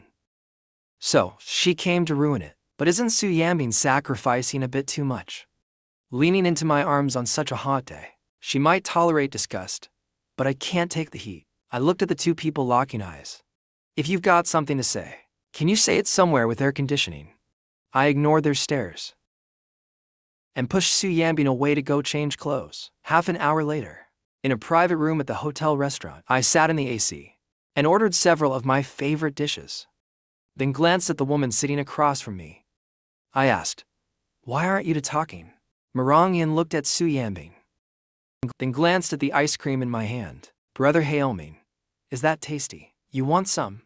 I looked at her and waved over the waiter. Get her an ice cream too. Marangyan smiled and glanced at Su Yaming. That look was full of provocation. Thanks, Haoming. Su Yaming glanced at her, then looked at me and gave a cold snort. I glanced at Su Yaming, who was staring at me. You want one too? Just as I was about to ask the waiter to bring her one, she took my ice cream from my hand. Su Yaming used the spoon I had used and took a bite under Marangyan's gaze. I watched helplessly as Su Yaming ate the ice cream I had already eaten from. Has this crazy woman lost her mind? What happened to her obsession with hygiene? Marangyan looked at Su Yaming. Looks like the rumor that President Su doesn't like Brother Haoming isn't true. But the rumor that Brother Haoming only has eyes for President Su might not be true either. Su Yaming gave me a half smile and asked, oh really? Who else do you see besides me? Marangyan chuckled. What I meant was, Brother Haoming has eyes for all things in the world. President Su, are you nervous that Brother Haoming might start looking at other women? Their eyes met. Marangyan looked at Su Yaming with a faint smile on her lips. Su Yaming curled her lips slightly, smiling with hidden meaning. I got up and poured them each a glass of water. Both of them turned to look at me. If you're thirsty, drink some water and keep talking. I'm going to the restroom. After I left, Su Yaming calmly looked at the woman across from her. She toyed with the ice cream cup in her fingers. Sushi. Baika's offer was more than 50% higher than Gushi's, but you still chose to sign with Gushi, and even lowered your value to film with Jiu Haoming. What exactly are you after? Marangyan looked at Su Yaming with that perfectly measured smile still on her face. Lowered my value? Jiu Haoming is the eldest young master of the Jiu family. After all, the son-in-law of the Su family. Any one of his titles alone is already out of my reach. How could acting alongside him mean lowering my value?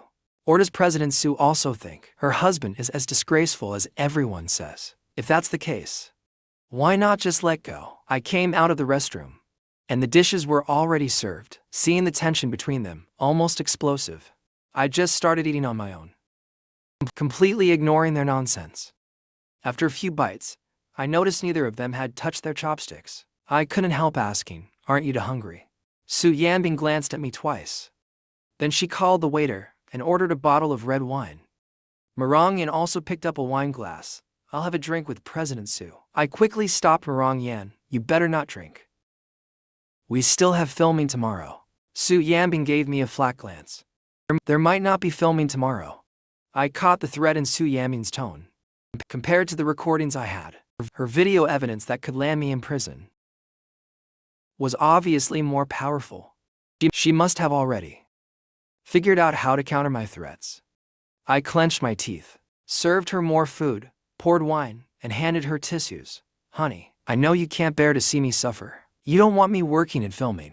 I'll just do it for 2 months. Su Yaming just wanted to see me acting all sweet in front of Marong Yan. To make Marong Yan think we're close. To make sure I can't get Marong Yan. So, I had to go along with it. Marong Yan looked at me, then at Su Yaming. She didn't say anything, but the way she looked at me had changed. There was something more in her eyes.